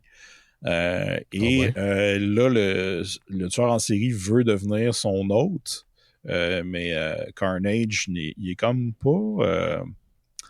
il veut plus utiliser le gars, mais pas comme hôte, juste comme y montrer la vie. Puis avec ça vient un voyage dans plusieurs enfers, dont celui de Hela, qui est l'enfer des dieux nordiques. Les dieux nordiques, oui. Donc, c'est ça. En fait, c'est ça que je m'attendais pas à ce que Carnage soit mélangé avec l'univers de Thor. Puis, c'est juste, tu sais, c'est un concept que c'est le fun à lire en BD. Tu peux juste voir ça là, puis c'est intéressant. Il y a aussi un policier qui se fait donner une partie de symbiote et que lui, dans sa tête, il entend Cletus qui ça dit. et qui est à la poursuite de Carnage. Fait que là, on se promène dans des dimensions, ben pas des dimensions, mais plutôt des royaumes, des realms, ouais, c'est ça. C'est ça. Parce que Carnage, au début, pique le pouvoir de certains super vilains, dont Spot. Fait que en volant en tuant Spot et en prenant ses pouvoirs, ben là, il peut se promener de dimension en dimension. Ben, en tout cas, voyager partout dans le monde avec les petits portals de Spot. Fait que j'ai aimé ça, mais l'affaire, c'est que je l'ai commencé à lire parce que j'ai vu qu'il y a un événement qui s'en vient. Puis il y a eu aussi un espèce de crossover avec Miles Morales, Spider-Man. Yep. Puis là, je me suis dit, ben aussi, je suis en retard pour Miles Morales. Fait que là, j'ai lu, je crois, pas mal. Il me reste un trade de la dernière run de Miles Morales qui était par Saladin Ahmed, qui a repris le titre après Brian Michael Bendis. Et là-dedans, il y a eu une clone saga que j'ai eu beaucoup de plaisir avec ça, et surtout le personnage de Shift, qui est un clone un peu tout croche de Miles Morales et qui fait juste dire glurp tout le temps. Glurp. C'est un genre de Groot, si on veut. Mais il est super attachant. Puis c'est ça, j'aime beaucoup Miles Morales. Puis c'est une très bonne série. Puis je sais que c'est ça. Après, il y a un autre reboot. Et là, il y a un crossover avec Carnage. Et il va y avoir un gros événement, là, genre de Carnage War ou whatever, comment ils vont appeler ça, là, avec Venom, là, tout. Là, fait que j'ai bien hâte de me rendre. Clétus, c'est où dans tout ça? Est-ce qu'il est encore vivant dans l'univers de Marvel? Oui, mais c'est pas clair, il est où. Parce qu'il avait été déchiré en deux par le Sentry il y a plusieurs années de ça. Ouais. Ou c'était juste la symbiote, là, je me souviens pas. Il me semble que c'était Cletus. Cletus était dedans? C'était tout, là. Ouais. Mais, ouais, il me semble qu'il était revenu après. Hey, là, c'est vague un peu. Sous forme de POG, je pense, ça se peut. Oui, c'est ça. Mais je pense que le prochain numéro où je suis rendu de Carnage, ils vont adresser ça. Qu'est-ce qui se passe avec lui. Fait que je vais hâte.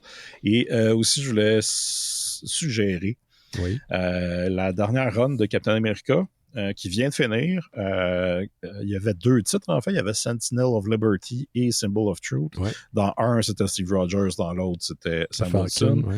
Et là, là-dedans, en gros, il y a Bucky que tu penses qu'il a viré il a viré de bord parce que il se joint à une société secrète qui contrôle plein d'éléments de notre société. Mais finalement, vous savez que c'est plus que ça. C'est ça.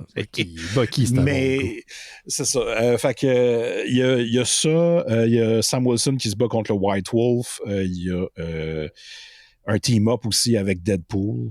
Qui était le fun. Puis tout ça, vers la fin, ça mène à un événement qui s'appelle Cold War, qui se passait dans les 2 titres en même temps. Puis j'ai vraiment trippé. On dirait que à chaque fois qu'il y avait un nouveau numéro, c'était comme la première affaire que je lisais.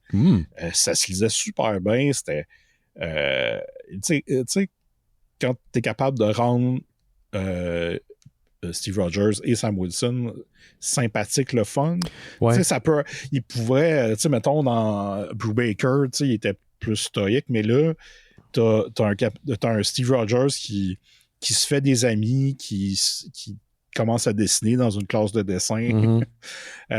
Puis il y a comme un effet, il y a le côté de la famille. Tu sais, on dirait que là, ça devenait comme une famille de Captain America, si on veut, avec tous les personnages secondaires, tout ça. Puis j'ai vraiment aimé ça. Je le suggère. 10 sur 10? Ouais, 10 sur 10. J'ai l'impression que Captain America, c'est une série que si t'es pas américain, tu l'évites parce que tu te dis ça va être full patriotique, brassage de drapeaux, puis ça l'est pas tant que ça. Moi, les fois que j'en ai lu, c'est ça, les fois que j'en ai lu, c'est au contraire, c'est plus, on est dans le spy thriller. On est plus dans quelque chose c'est vraiment ça aussi. Ouais, c'est ça. On est plus dans quelque chose de militaire, un pensant à du Jack Ryan ou peut-être une référence un peu plus vieille, là, mais du 24, ce genre de choses-là. On est plus dans cette vibe-là que dans du gros patriotisme sirupeux. Là. C'est pas ça. C'est ça, puis tu rajoutes un peu de super pouvoir là-dedans, là, puis c'est super. Fais penser ce que tu écoutes en ce moment, Secret Invasion. Non. Parce qu'on est cette zone-là de spy thriller, tout ça, c'est Secret Invasion, c'est ça que ça nous sert. Puis ça me déçoit, j'en ai parlé la semaine passée avec Étienne, mais c'est une bonne série. C'est une très bonne série. C'est probablement dans les bonnes séries de Marvel. Je ne dis pas que c'est la meilleure, mais c'est une des bonnes. Et je crois que, oui, le fameux Marvel Fatigue en Kisher, mais ils ont sorti ça en plein été et je pense que ça aurait gagné à le sortir à l'automne. Septembre, octobre. Un film l'été, mais une série l'automne. À moins que c'est connecté à des choses, puis là, on a besoin de le voir tout de suite, mais j'ai pas l'impression, en tout cas pas pour l'instant. Mais c'est une des bonnes séries Marvel que malheureusement les gens ne semblent pas écouter ou vont écouter plus tard, là, parce que ça, il faut le rappeler, hein, c'est d'un, difficile d'avoir les codes d'écoute pour une plateforme de streaming, de un. De deux, quand ça sort, il faut s'en méfier parce qu'on ne sait pas la source. De trois, Cliff nous l'avait expliqué, Cliff du Comic-Con de Montréal, c'est pas juste ça qui assure la popularité d'une série. Ça se peut que c'est parce que cette série-là, pour une raison X, les gens ont décidé de la downloader, la télécharger, plutôt que de s'abonner au service. Ouais. Donc, ça se peut que la série, les gens l'apprécient. Ça se peut qu'elle est plus écoutée que les chiffres officiels, s'il y en a. Mais pour l'instant, on ne le sait pas. Puis j'espère que c'est le cas pour la série qui met en vedette principalement Samuel L. Jackson, comme le personnage principal de Nick Fury, parce que c'est un Samuel L. Jackson qui est engageant, quoique fatigué. C'est un personnage que je sens qu'éventuellement dans la série, il va avoir une genre de rédemption. On va retrouver le Nick Fury qu'on connaissait il y a 10 ans de ça. Puis j'ai hâte de voir cette montée-là parce qu'en ce moment, il mange une coupe de coups. Là. Mais c'est du bon spy thriller dans mon humble opinion. Moi, je m'étais dit j'allais attendre que tout sorte. Ouais, tu sais bien. L'écouter d'une shot, là, parce que ça me tentait pas de faire semaine à semaine. Ouais, mais je pense que c'est 8 épisodes au total, fait que c'est comme 2 mois de stock. Ouais. Peut-être attendre. Je pense que ça vaut la peine. Sinon, je voulais parler de Kamala Khan, Miss Marvel. Ouais, qui dans les BD a mangé la poussière. Ils ont décidé de la tuer, c'est ça? Oui. Elle est décédée. Et là, ils ont déjà annoncé que ça va être une mutante. Fait qu'elle va revenir. Sous forme de Paul. Mais. Parce que les mutants reviennent dans l'ère Krakoa, c'est ça? Hein? Ouais. Tu peux. Ils appellent ça le processus de résurrection. Mais l'affaire, c'est ça, c'est qu'elle est morte dans un numéro de Spider-Man. OK. Puis là, il y a eu un numéro spécial qui s'appelait Death of a Friend, qui était comme un peu... Les funérailles. Ouais, c'est ça. Puis je trouve que c'est... Comment dire? Pour un personnage qui est quand même assez populaire comme ça, on dirait que... J'ai rien contre le fait de tuer des personnages, parce qu'on sait qu'ils reviennent, puis c'est pas du vrai monde, c'est du papier, whatever. Ouais. Mais je trouve ça drôle comme choix qu'elle meurt dans un numéro de Spider-Man où elle est là des fois, mais pas tant présente que d'autres personnages. Est-ce qu'elle a sa série actuellement? Non, c'est ça. Elle a eu une mini-série. Là, il est arrivé de quoi dans... c'est ça, elle meurt dans un numéro de Amazing Spider-Man, ça finit sec. Puis là, après, il y a le numéro des funérailles, puis j'étais... Quand j'ai lu ça, j'étais comme, OK. Tu sais, le numéro des funérailles, il y a, je pense, 3 ou 4 chapitres, puis le premier, c'est écrit par la personne qui a créé le personnage. G. Willow. Oui, qui est de confession musulmane. C'est un personnage qui était très proche d'elle dans sa réalité quand elle était jeune. Ouais, c'est ça. Ça, c'était bien. Après, il y a un chapitre écrit par Mark Waid qui, lui, a écrit Champions, où elle était là-dedans. Fait que... Puis là, on change de ton quand même. Puis après, je pense qu'il y en avait un avec les Avengers, Iron Man, puis Captain America. Puis après, genre 2-3 pages avec Spider-Man, puis ça finit de même, puis j'étais comme, c'est tout? T'sais, on dirait que... pourtant, tu sais, j'en ai lu là, du Miss Marvel, puis tu sais, j'aurais aimé... Tu sais, je sais pas, d'habitude, la mort d'un personnage, je peux... je ressens quelque chose là, c'était vraiment... C'est arrivé vite, Puis là, dès que le numéro... tu sais, le numéro que je viens de parler était même pas sorti, qu'ils ont déjà annoncé qu'il revenait. Ouais, c'est ça. Habituellement, on le sait qu'un personnage meurt puis il va finir par revenir. Des fois, ça peut prendre plus de temps, des fois moins. Comme Jean Grey a été morte pendant 10 ans dans les comic books. Là. Elle n'a pas été là pendant très, très longtemps. Mais Johnny Storm, on le pensait mort, mais il est revenu relativement rapidement. Mais là, ça, c'est un peu ridicule. Là. Est-ce que c'est parce que c'était mal écrit ou parce que tu as l'impression que tu ne sentais pas l'impact parce que tu savais qu'elle revenait tout de suite? Je trouvais qu'il n'y avait pas assez de viande après l'os, genre. C'était comme juste comme, voilà des affaires pour te dire qu'elle est morte, fin. Puis là, après, elle va revenir. Puis, tu sais, fait est-ce que... Je veux pas être négatif par rapport à ça parce que c'est quelque chose, c'est bien facile d'être négatif quand surtout tu lis un comic book de même. Là. Mais c'est juste que je trouve que si le but c'était qu'elle devienne mutante, qu'elle switch, qu'elle n'est plus un Inhumans, mais qu'elle devient une mutante, il aurait fallu un petit peu plus quelque chose, tu sais, soit une mini-série sur elle, qu'est-ce qui se passe, tu sais, quelque chose, là, c'était comme, elle est morte, elle va revenir, voilà. C'était juste une pause, fait que, tu sais, tout le monde va oublier ce bout-là. De l'histoire, c'est ça. Ouais, ça va juste s'intégrer dans son canon, puis ça sera jamais référencé. Fait que, c'est ça, c'est pas que je me plains. Non, mais c'est ta déception, c'est ton correct, feeling. Mais ouais, c'est ça, je suis un peu...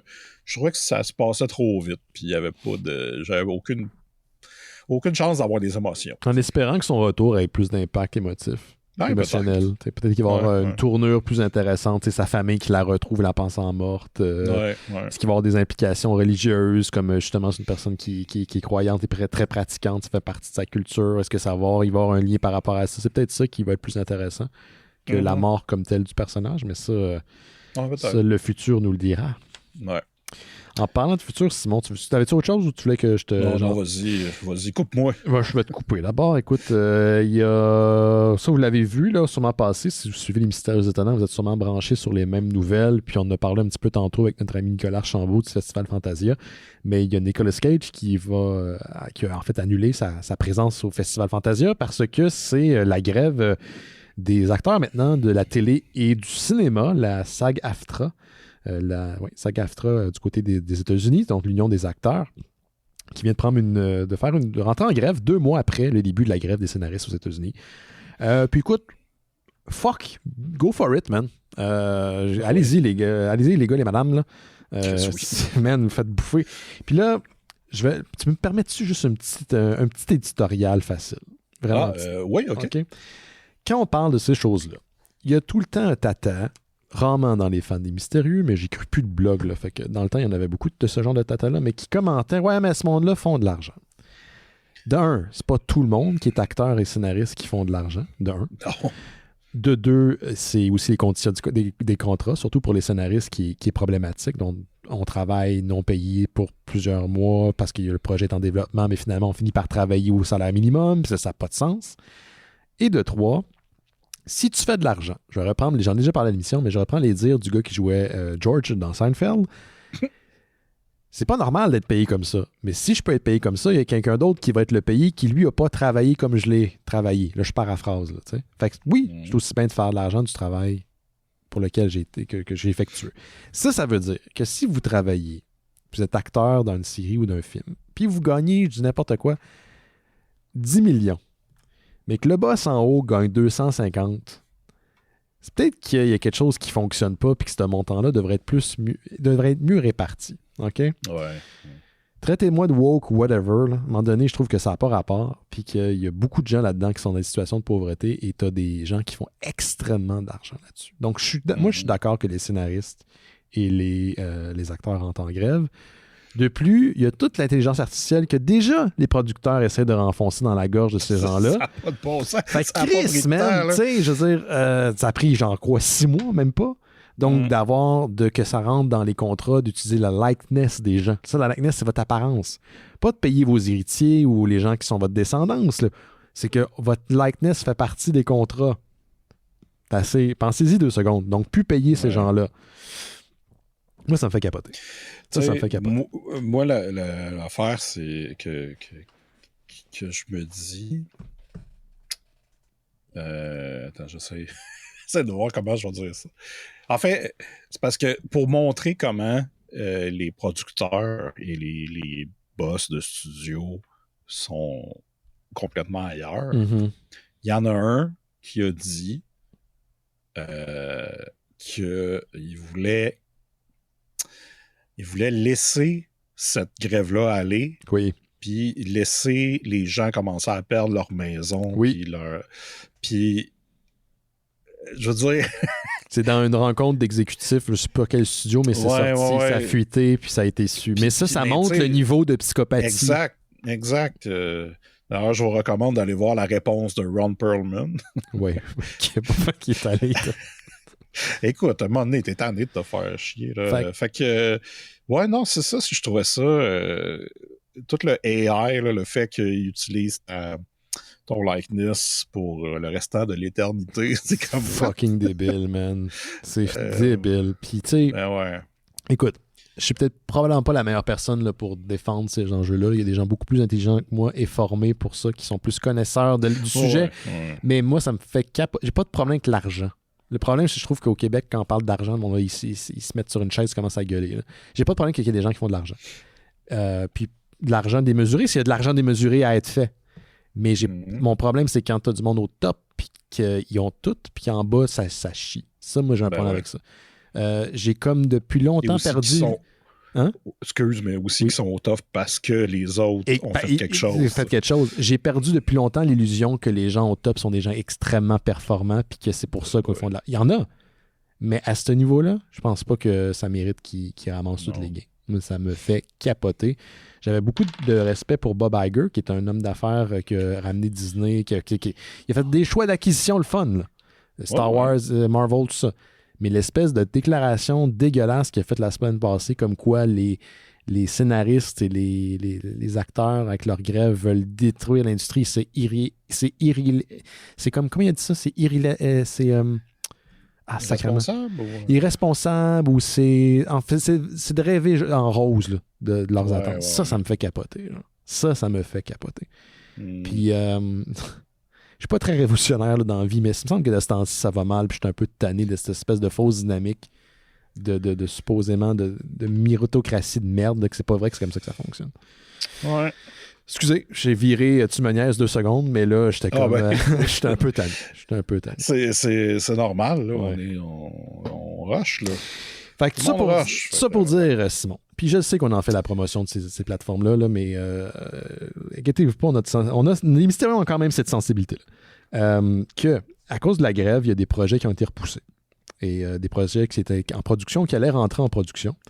Mais du côté de THR, il y a le Hollywood Reporter, il y avait une belle analyse qui disait oui, mais il y a probablement des productions qui vont s'en tirer mieux que d'autres. Donc, le niveau de l'animation, les projets, des films d'animation, en ce moment, les animateurs peuvent prendre des gens à même le studio pour livrer du dialogue, monter le film autour de ça et éventuellement, vous faites rentrer les acteurs qui vont pouvoir, on l'espère, reprendre du service. Et ça sera le cas. En fait, il risque d'avoir moins de retard à ce niveau-là, surtout pour les productions qui vont sortir en 2025. Donc ça, c'est quand même une analyse intéressante à souligner de la part de THR. Il y a aussi tous ceux qui sont en train de faire des films au UK. Ouais, c'est ça. Il y a comme... vu que les acteurs british sont pas sous le même syndicat, donc eux, ils sont pas en grève. Il y a des trucs qui vont continuer quand même. Probablement. Donc, il y a des films d'animation qui sont prévus pour 2024, mais c'est pas sûr s'ils seront reportés ou non à cause de, combien de temps ça va durer cette grève-là. Il y a Kung Fu Panda 4 qui est supposé sortir le 8 mars.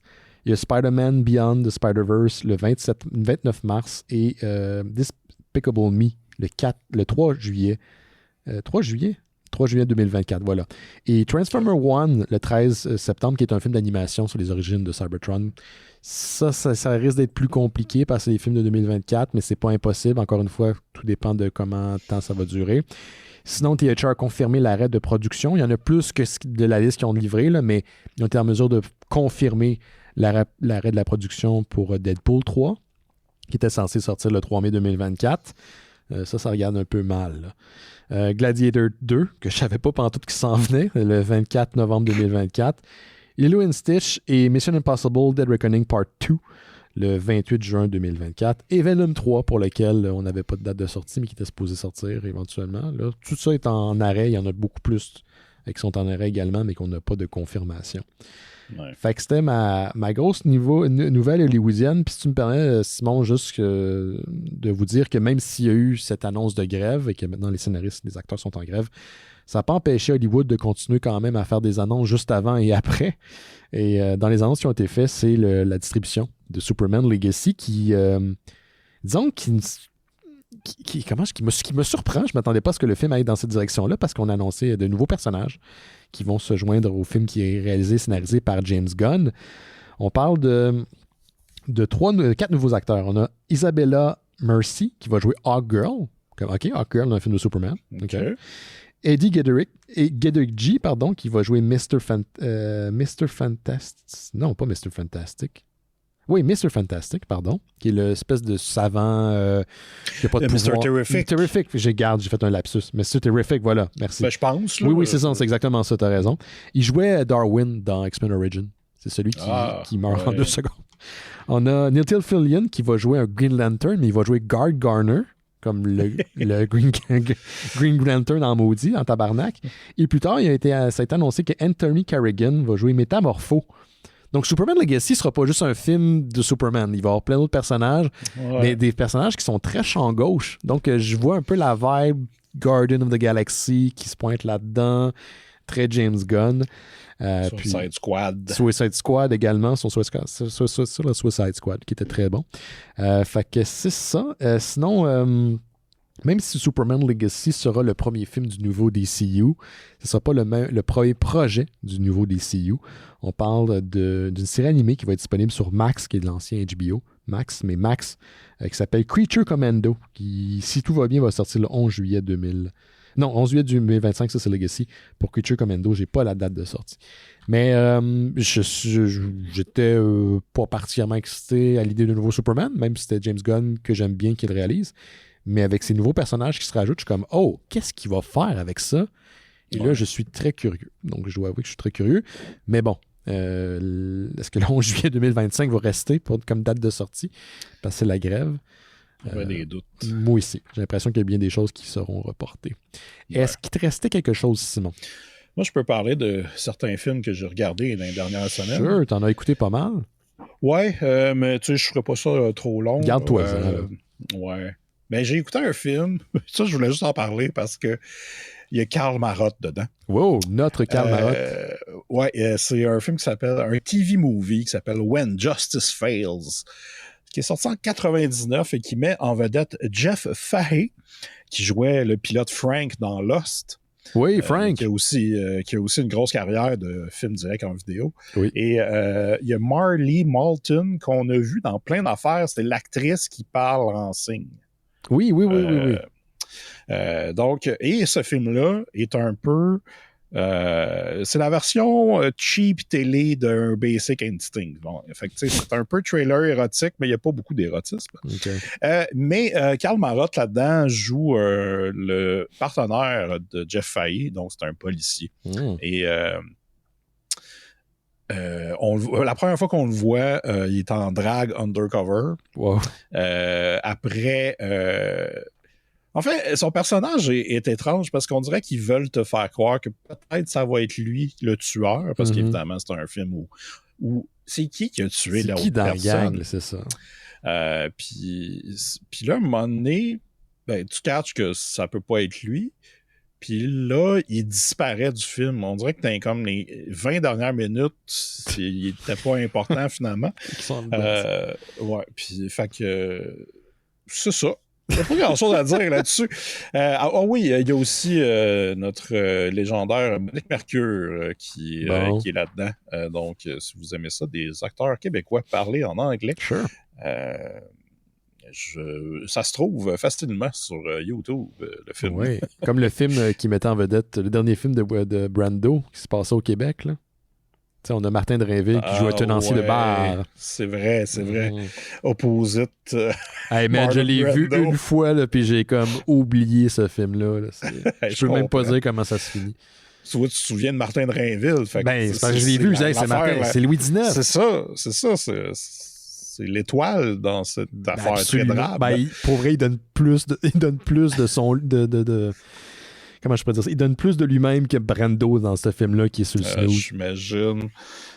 Sinon, j'ai écouté pour la première fois le film de John Woo, A Better Tomorrow, qui est un de ses films de Hong Kong, qui est sorti en 86 et qui est le film qui a mis sur la map Chow Yun-fat. Nice. Et c'était... Tu sais, je l'ai fini, là, puis je me suis levé, puis j'ai applaudi. Wow. Parce que c'était incroyable. Je savais pas à quoi m'attendre. Tu sais, j'ai pas vraiment lu le résumé, mais en gros, c'est... t'as deux gars qui ont une affaire où ils font de la fausse argent.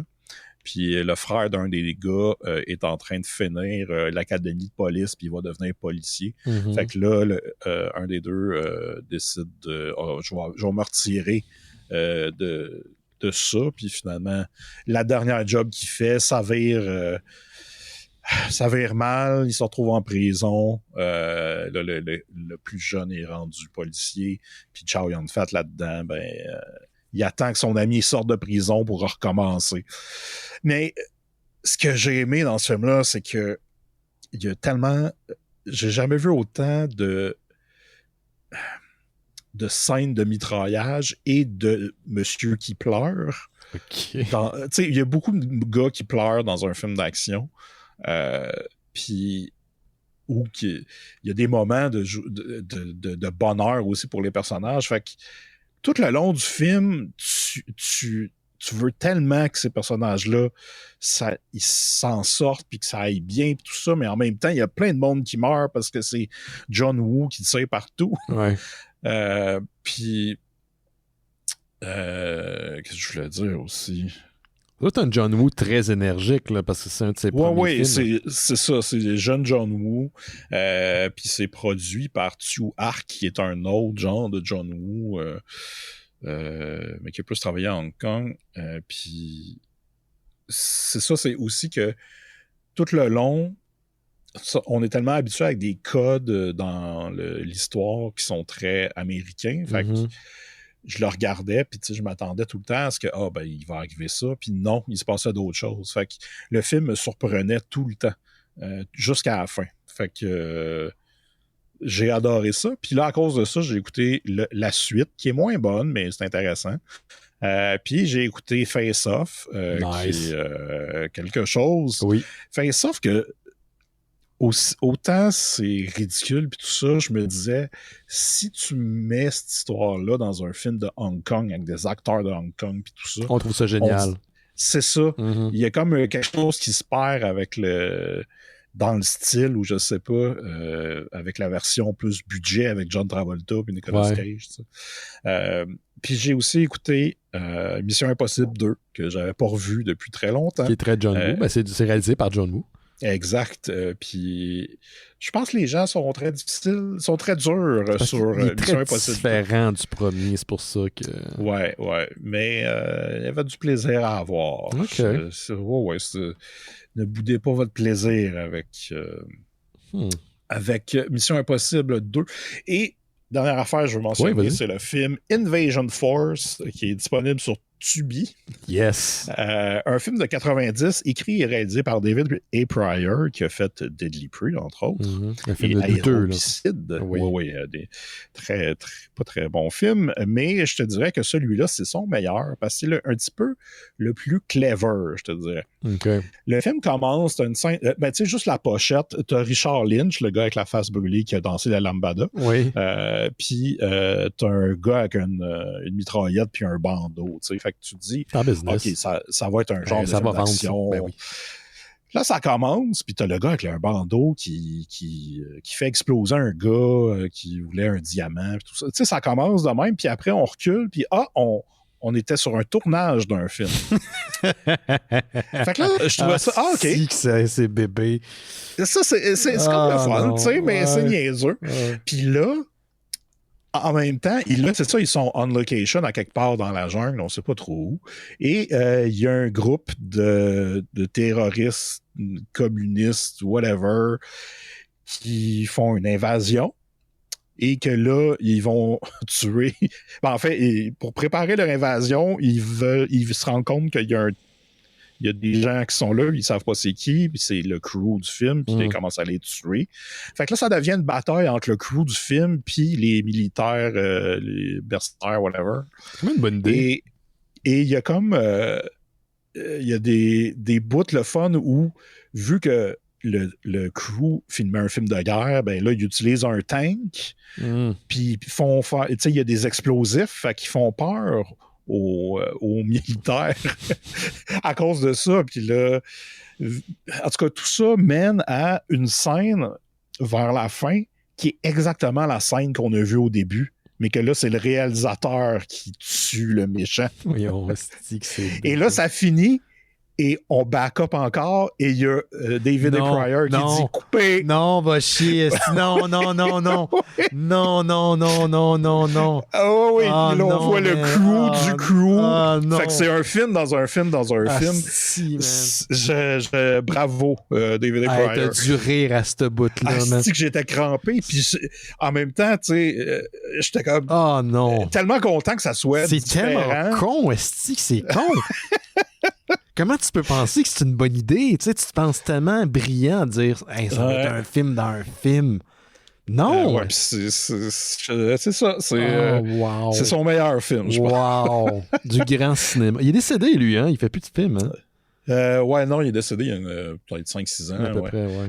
À un moment donné, il y a l'acteur principal du film qui est un peu épais, là, qui fait un speech, là, puis qui dit genre ouais, mais tu sais, c'est bien beau vouloir les assassiner puis aller les tuer puis tout ça, mais nous autres, on est dans la réalité.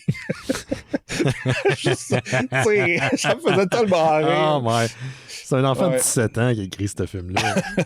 Voyons, ouais, OK. Rappelle-nous un petit film sur Tubi.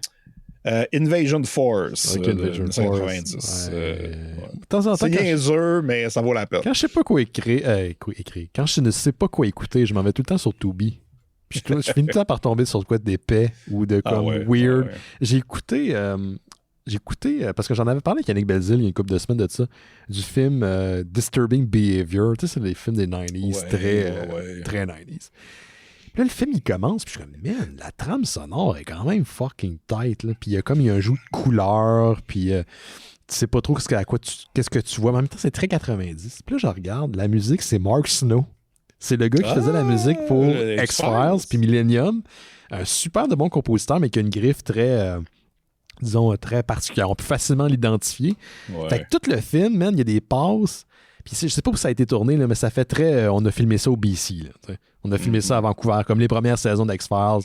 T'as une atmosphère très Seattle. Il pleut, il y a de la forêt en masse. Puis il y a des bouts, c'était dehors, la nuit, près de centre urbain, mais il y a beaucoup de feuillage puis de forêt. Puis j'ai l'impression d'écouter une séquence de X-Files. C'est vraiment des personnages qui se parlent, qui sont supposés des adolescents de 15-16 ans.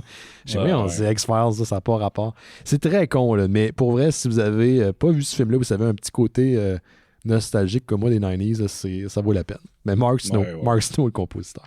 Hey, Simon, on va prendre une petite pause. Parce qu'on a quand même une bonne BD à parler en fin d'émission. Je suis pas pour toi, mais en tout cas, je vais garder mon appréciation. J'ai aimé ça, mais je m'attendais à ce que ça soit un différent Rogue. Oui. Ah, toi, tu pensais à Rogue des X-Men. J'avais catché, là, vu que c'était au pluriel, puis que c'était sur DC, mais j'étais comme, on est si proche de l'être du Rogue. Du Rogue, éventuellement, peut-être, avec Gambit. Qui sait. Écoute, on va prendre une petite pause, mais juste avant, je vous rappelle qu'on a un Patreon. Puis là, je vais faire une mise à jour parce qu'il n'y a pas eu de bifurcation depuis un bout, qui est le podcast exclusif quand vous abonnez au Patreon des Mystérieux Étonnants. C'est une des récompenses qu'on vous donne quand vous vous abonnez. Parce que en ce moment, c'est juste, je suis désolé, on a vraiment essayé, même qu'on a eu des dates, puis ça foirait à chaque fois, mais on n'est pas capable de faire de bifurcation en ce moment. Parce que tout le monde a des contrats, des projets, puis pour Rémi en particulier, il est débordé et il y a Fantasia qui commence ce jeudi. Donc, c'est quand même beaucoup de choses en même temps.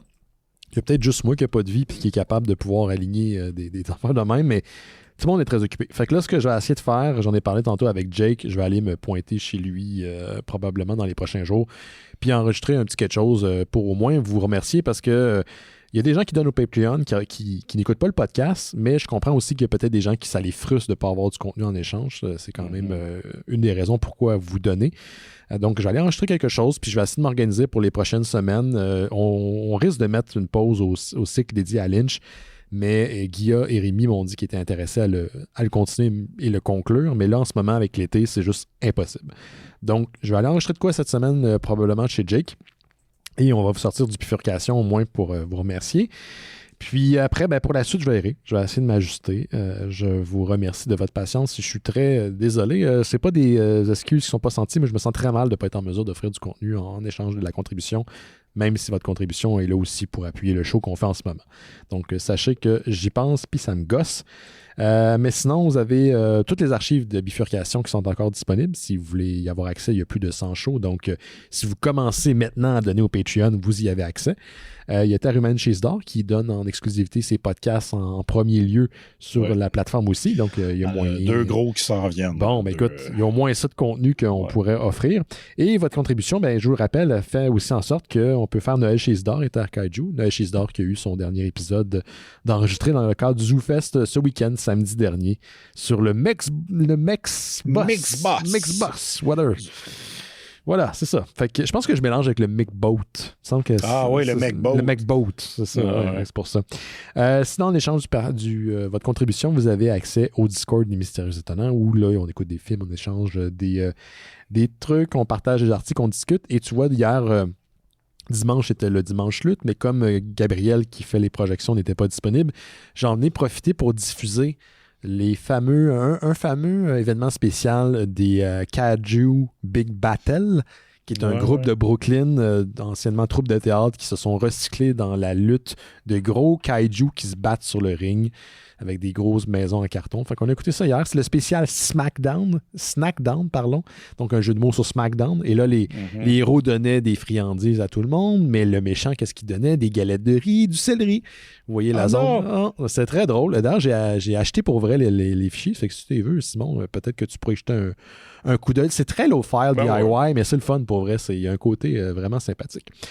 Sinon, vous pouvez parler du podcast, le partager, donner un 5 étoiles sur iTunes, Spotify et les autres plateformes. Ça aide aussi pour l'algorithme. On est le podcast qui sera un podcast indépendant malgré nos 17 ans d'existence. Fait que ces affaires-là, on les prend. On est sur Apple Podcasts, Google Podcasts, Stitcher, Spotify, Amazon Music et plus de 300 archives des Mystérieux Étonnants sont disponibles sur notre site mystérieuxétonnants.com. Donc, les 300 seulement dernières sont disponibles sur le fil RSS, puis le reste est tout sur le site Internet. On est aussi sur Instagram, Facebook, puis ce shit-là, mais pas vraiment. Mais si vous écrivez, je vous réponds. Mais je passe assez de temps sur Internet avec ma job que c'est pas les plateformes. Moi, j'aime les plateformes rassembleuses, puis Discord, c'est vraiment la meilleure place pour ça. Merci beaucoup de nous appuyer, de donner au Patreon. Considérez de le faire si vous avez l'opportunité. On prend une petite pause, on revient avec un gros numéro. Rogues de Joshua Williamson et Léo Max.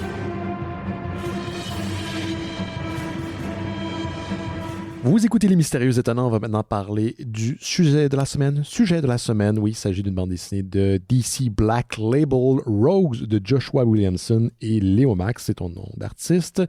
C'est une série, comment on pourrait mettre un peu les bases, un peu Elseworld comme DC Black Label le fait, donc une série qui est adressée à un public un peu plus adulte, qui ne rentre pas dans le canon de DC Comics, donc les événements qui s'y déroulent n'ont pas d'impact sur la continuité actuelle de DC Comics. On a parlé récemment de Catwoman Lonely City qui est un petit peu dans la même vibe. On a un peu parlé aussi des séries de Adam Strange, Mr. Fantastic qui est un peu dans cette vibe-là aussi. Donc, des séries où les auteurs se permettent un peu des choses qu'ils ne peuvent pas auparavant parce qu'ils ne sont pas obligés de se lier à une continuité fixe là, qui va avoir des répercussions. Et ça donne quand même des belles choses et je pense que c'est le cas ici.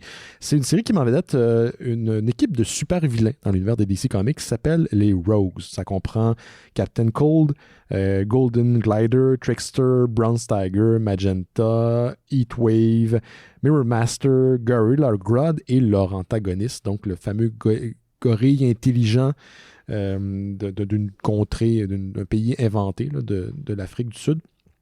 Et dans cette série-là, ben, on a Captain Cold qui, après plusieurs années en prison, est amené à reprendre du service en tant que bon citoyen, mais il n'est pas capable de se réintégrer, puis on s'entend qu'il y a des aspirations plus grandes que d'être un col bleu, quoique c'est pas compliqué, et pas que c'est pas compliqué. Quoique c'est noble, mais lui, il n'est pas capable de se résigner à n'être qu'un exécutant. Donc, il décide de reprendre contact avec son ancienne équipe des Rogues, qui depuis a perdu Captain Boomerang et Weather Wizard, qui sont décédés dans leur plus récente opération. Et chacun a pris un peu du recul, ne travaille plus vraiment dans leur... n'ont plus vraiment de carrière de super vilain, mais se font ramener pour une dernière mission donc, pour aller capturer, dérober l'or du monde de Gorilla Grodd. Donc, c'est pas mal ça. C'est un 4 numéros quand même assez volumineux parce qu'on parle d'à peu près une cinquantaine de numéros, de pages par numéro. Donc, c'est pas un des singles de 30 numéros. Puis, avant d'entendre parler de l'appréciation de Simon, je dois dire que moi, personnellement, j'ai fucking aimé ça. J'ai trouvé ça tight au niveau de l'écriture, du storytelling, et l'art est vraiment belle. Et depuis que je lis ce genre de Elseworld-là, de DC Black Label, je suis vraiment content parce que je trouve que ça pousse l'enveloppe sur des personnages. Ça pousse l'enveloppe et ça met le spotlight sur des personnages qu'on ne va pas nécessairement connaître. Et ça les rend plus intéressants. Donc, on comprend que la prémisse est un peu rigolote. T'sais, Captain Cold, c'est un gars qui a un gun, mais c'est pas Mr. Freeze. Puis tous les autres vilains sont un peu lame, mais on en fait quelque chose de tragique malgré tout avec ça. Puis, j'ai bien aimé ça. Mais toi, Simon, qu'est-ce que t'en as pensé? Moi aussi, j'ai bien aimé. J'ai adoré l'art, mais aussi le fait que là, c'est un super vilain il est comme plus vieux après la prison et tout ça, puis il est encore il est encore fru. Et moi, l'affaire que je pense qui a fait que j'ai vraiment embarqué, c'est qu'au début, ça semblait être plus comme comique un peu. Tu sais, c'est des rogues, sont lame puis tout ça. Puis il y a un moment où lui, Captain Cold, c'est ça? Oui, Captain Cold, Leonard Smart. C'est ça. Utilise son gun sur les gardiens de la banque, où je me souviens plus trop. Attends, non, non, contre des policiers. Puis son gun gèle le monde, et là, il fesse sur un des policiers, et la tête en revole. Ouais. Et là, j'ai fait comme, oh, OK. Tu sais, c'est pas... Oui, c'est drôle parce qu'ils sont un peu lame, mais il y a quelque chose de vrai là-dedans. Puis de terrifiant. Ouais, c'est ça. Fait que je suis comme, OK, là, je suis in jusqu'à la fin parce que ça va être un esti de ride. Ouais. Puis ça l'a été. Là. C'était vraiment le fun. Puis tout le monde de Gorilla Grodd que je connais pas. Puis ce que je comprends, c'est que c'est pas comme ça dans la continuité, mais que maintenant qu'il est rendu un genre de dealer de drogue internationale, ou je sais pas trop, il vit sur de l'or, puis il s'en sert pas, puis il a son espèce de monde caché. Peuplé d'orang-outans, puis de gorilles qui peuvent parler, puis de singes qui peuvent parler. Ouais, c'est ça. Puis tout le team qui ont... Tu sais, ils suivent Captain Cold, mais ils sont comme pas sûrs. Puis, ouais, le clash de personnalité aussi, tout ça fait que c'est une très belle œuvre. Là. C'est dans... Tu sais, des fois, on se demande c'est quoi l'alchimie qui fait qu'en sorte que tu peux saisir qu'un personnage est vraiment un personnage. Fait que si tu n'insistes pas assez, tu vas pas être en mesure de pouvoir comprendre, saisir qui il est, puis si tu insistes trop au niveau de l'écriture, ça devient juste comme facile, puis tu sais, il y a comme un art à ça. Puis je trouve que l'auteur est capable le scénariste est capable de vraiment mettre la ligne où est-ce qu'il a besoin de la mettre. Puis tout le long, tu fais, OK, mais il va en subtilité. Tout le long, j'étais comme, mais Captain Cold, oui, il est motivé, mais il fait ça juste pour lui. Puis les autres, c'est des outils dans son plan. Puis il y a beaucoup dans ce qu'il veut faire. Il y a beaucoup de colère qui est en arrière de tout ça.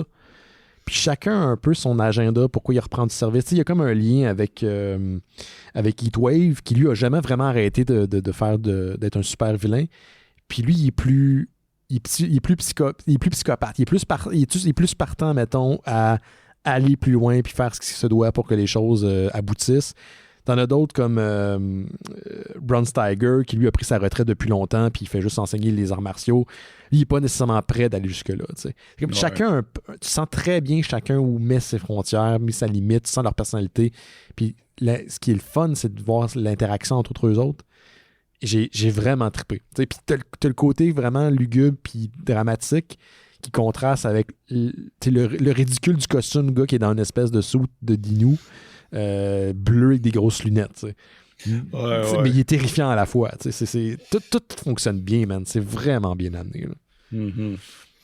Ah, puis aussi, tu sais, le fait le Black Label permet que les décès de personnages ont un poids. Mm-hmm. Parce que, tu sais, ça finit là pour eux autres. Là. Ouais. Puis, fait il y avait beaucoup de ça qui était comme... On jouait un peu avec ça, surtout vers la fin, parce que le team, plus ça va, plus il y a moins de monde. Oui. Puis je trouve ça intéressant aussi, puis de voir comment chacun réagissait par rapport à ça, parce que justement, c'est ça, on se rend compte que l'autre, il fait ça pour lui. Mais aussi de comment il utilise les pouvoirs des autres. Ouais. Mirror Master qui est encore comme qui a été rendu drogué dans un asile, qui l'ont sorti de force, puis là, lui, il est comme qu'est-ce que je fais ici? Puis avec son gun de miroir. Oui, tu sais, qui est ridicule. C'est très comic book des années 60 là, comme prémisse. C'est ça, tant qu'il y a un reflet, je peux rentrer dedans. C'était hot. C'est vraiment, tu sais, parce que je suis dans Red Dead Redemption 2 en ce moment, puis je vois vraiment des parallèles entre la gang de Dutch, qui est la gang de cowboys là, qui sont des criminels, mais aussi des anti-héros, puis cette gang-là, tu sais, plus ça va, plus qu'ils prennent une série de mauvaises décisions, puis c'est des gens qui sont plus à leur place dans un monde en changement. Puis j'ai vu plein de parallèles par rapport à ça, mais en même temps, ils ont un genre de code d'honneur un peu déformé, qui est logique pour eux autres, mais qui n'est pas nécessairement adapté à la société dans laquelle ils évoluent. Fait qu'il y a cet aspect-là que j'ai bien aimé. Puis en même temps, c'est un heist movie d'une dernière mission. Puis tous les codes de la dernière mission sont présentes. Là. Et je connaissais pas tant les personnages des Rogues. Je savais que c'était comme les vilains comme principaux de The Flash, je crois. Ouais, c'est ça. Ouais. Mais t'as pas besoin de les connaître parce que tu vas les découvrir au fur et à mesure que tu avances dans l'histoire. Ouais. C'est vraiment une bonne série. C'était vraiment bon. Ouais. Bravo à DC pour Black Label. Mais parce qu'ils ont vraiment des bonnes affaires. J'aime le format aussi qui est différent. Ça coule bien, ça se lit bien. C'est dans mes BD favorites que j'ai lues dans les derniers mois. Puis si vous avez lu Catwoman Lonely City, comme après qu'on en ait parlé à l'émission, je pense que si vous l'avez aimé, ça c'est une bonne BD pour poursuivre votre lecture dans ce genre-là. C'est excellent. C'est vraiment très bon. Fait que moi, c'est tout ce que j'aurais à dire. Simon, je veux juste le recommander. Je veux pas comme spoiler. Ouais, moi non plus. Mais l'art aussi est extrêmement belle, super efficace. La coloration aussi qui est très moody. Là. Puis, on va dans des zones que DC va pas habituellement. Donc, il y a des zones de violence assez intenses. Puis, je dois juste dire un truc, là, sans spoiler vraiment, même si on spoil souvent dans la partie d'émission. Tu sais, Gorilla Grodd, du peu de fois que je l'ai vu en BD, c'est le genre de personnage que je veux qu'il en mange une tabarnak. Il me gosse, je le trouve narcissique puis arrogant. Puis là, il y a... Là-dedans, c'est... Là-dedans, ça va jusqu'à un autre niveau, mais à la fin, j'étais OK, mon esti, c'est une bonne série, j'ai vraiment aimé ça. J'espère que vous allez vous permettre de la lire parce que ça vaut la peine. C'est vraiment du très bon storytelling. Fait que c'est ça, mon Simon. Quelque chose à rajouter? Non. Il fait chaud. Il fait chaud. On fait 2 jours de chaud. Fait qu'on a buvez de l'eau. Oui, buvez de l'eau. Faites attention à vous autres. Achetez-vous une fan. Je sais pas. Mettez-vous des glaçons dans les pants. J'ai pas vraiment de trucs. J'ai vraiment pas de trucs. Ça va être ça pour le reste de l'été, j'ai l'impression. Mais Halloween s'en vient. Yes. Peut-être avec Halloween des surprises. Qui sait? Peut-être un live des mystérieux. On va voir. Simon, je sais pas si c'était la semaine prochaine, mais sinon, merci d'avoir été là cette semaine. Puis on se revoit bientôt. Puis les gens à la maison, ils vont avoir de quoi sur Discord. Puis moi, la semaine prochaine, je vais être là sur le podcast.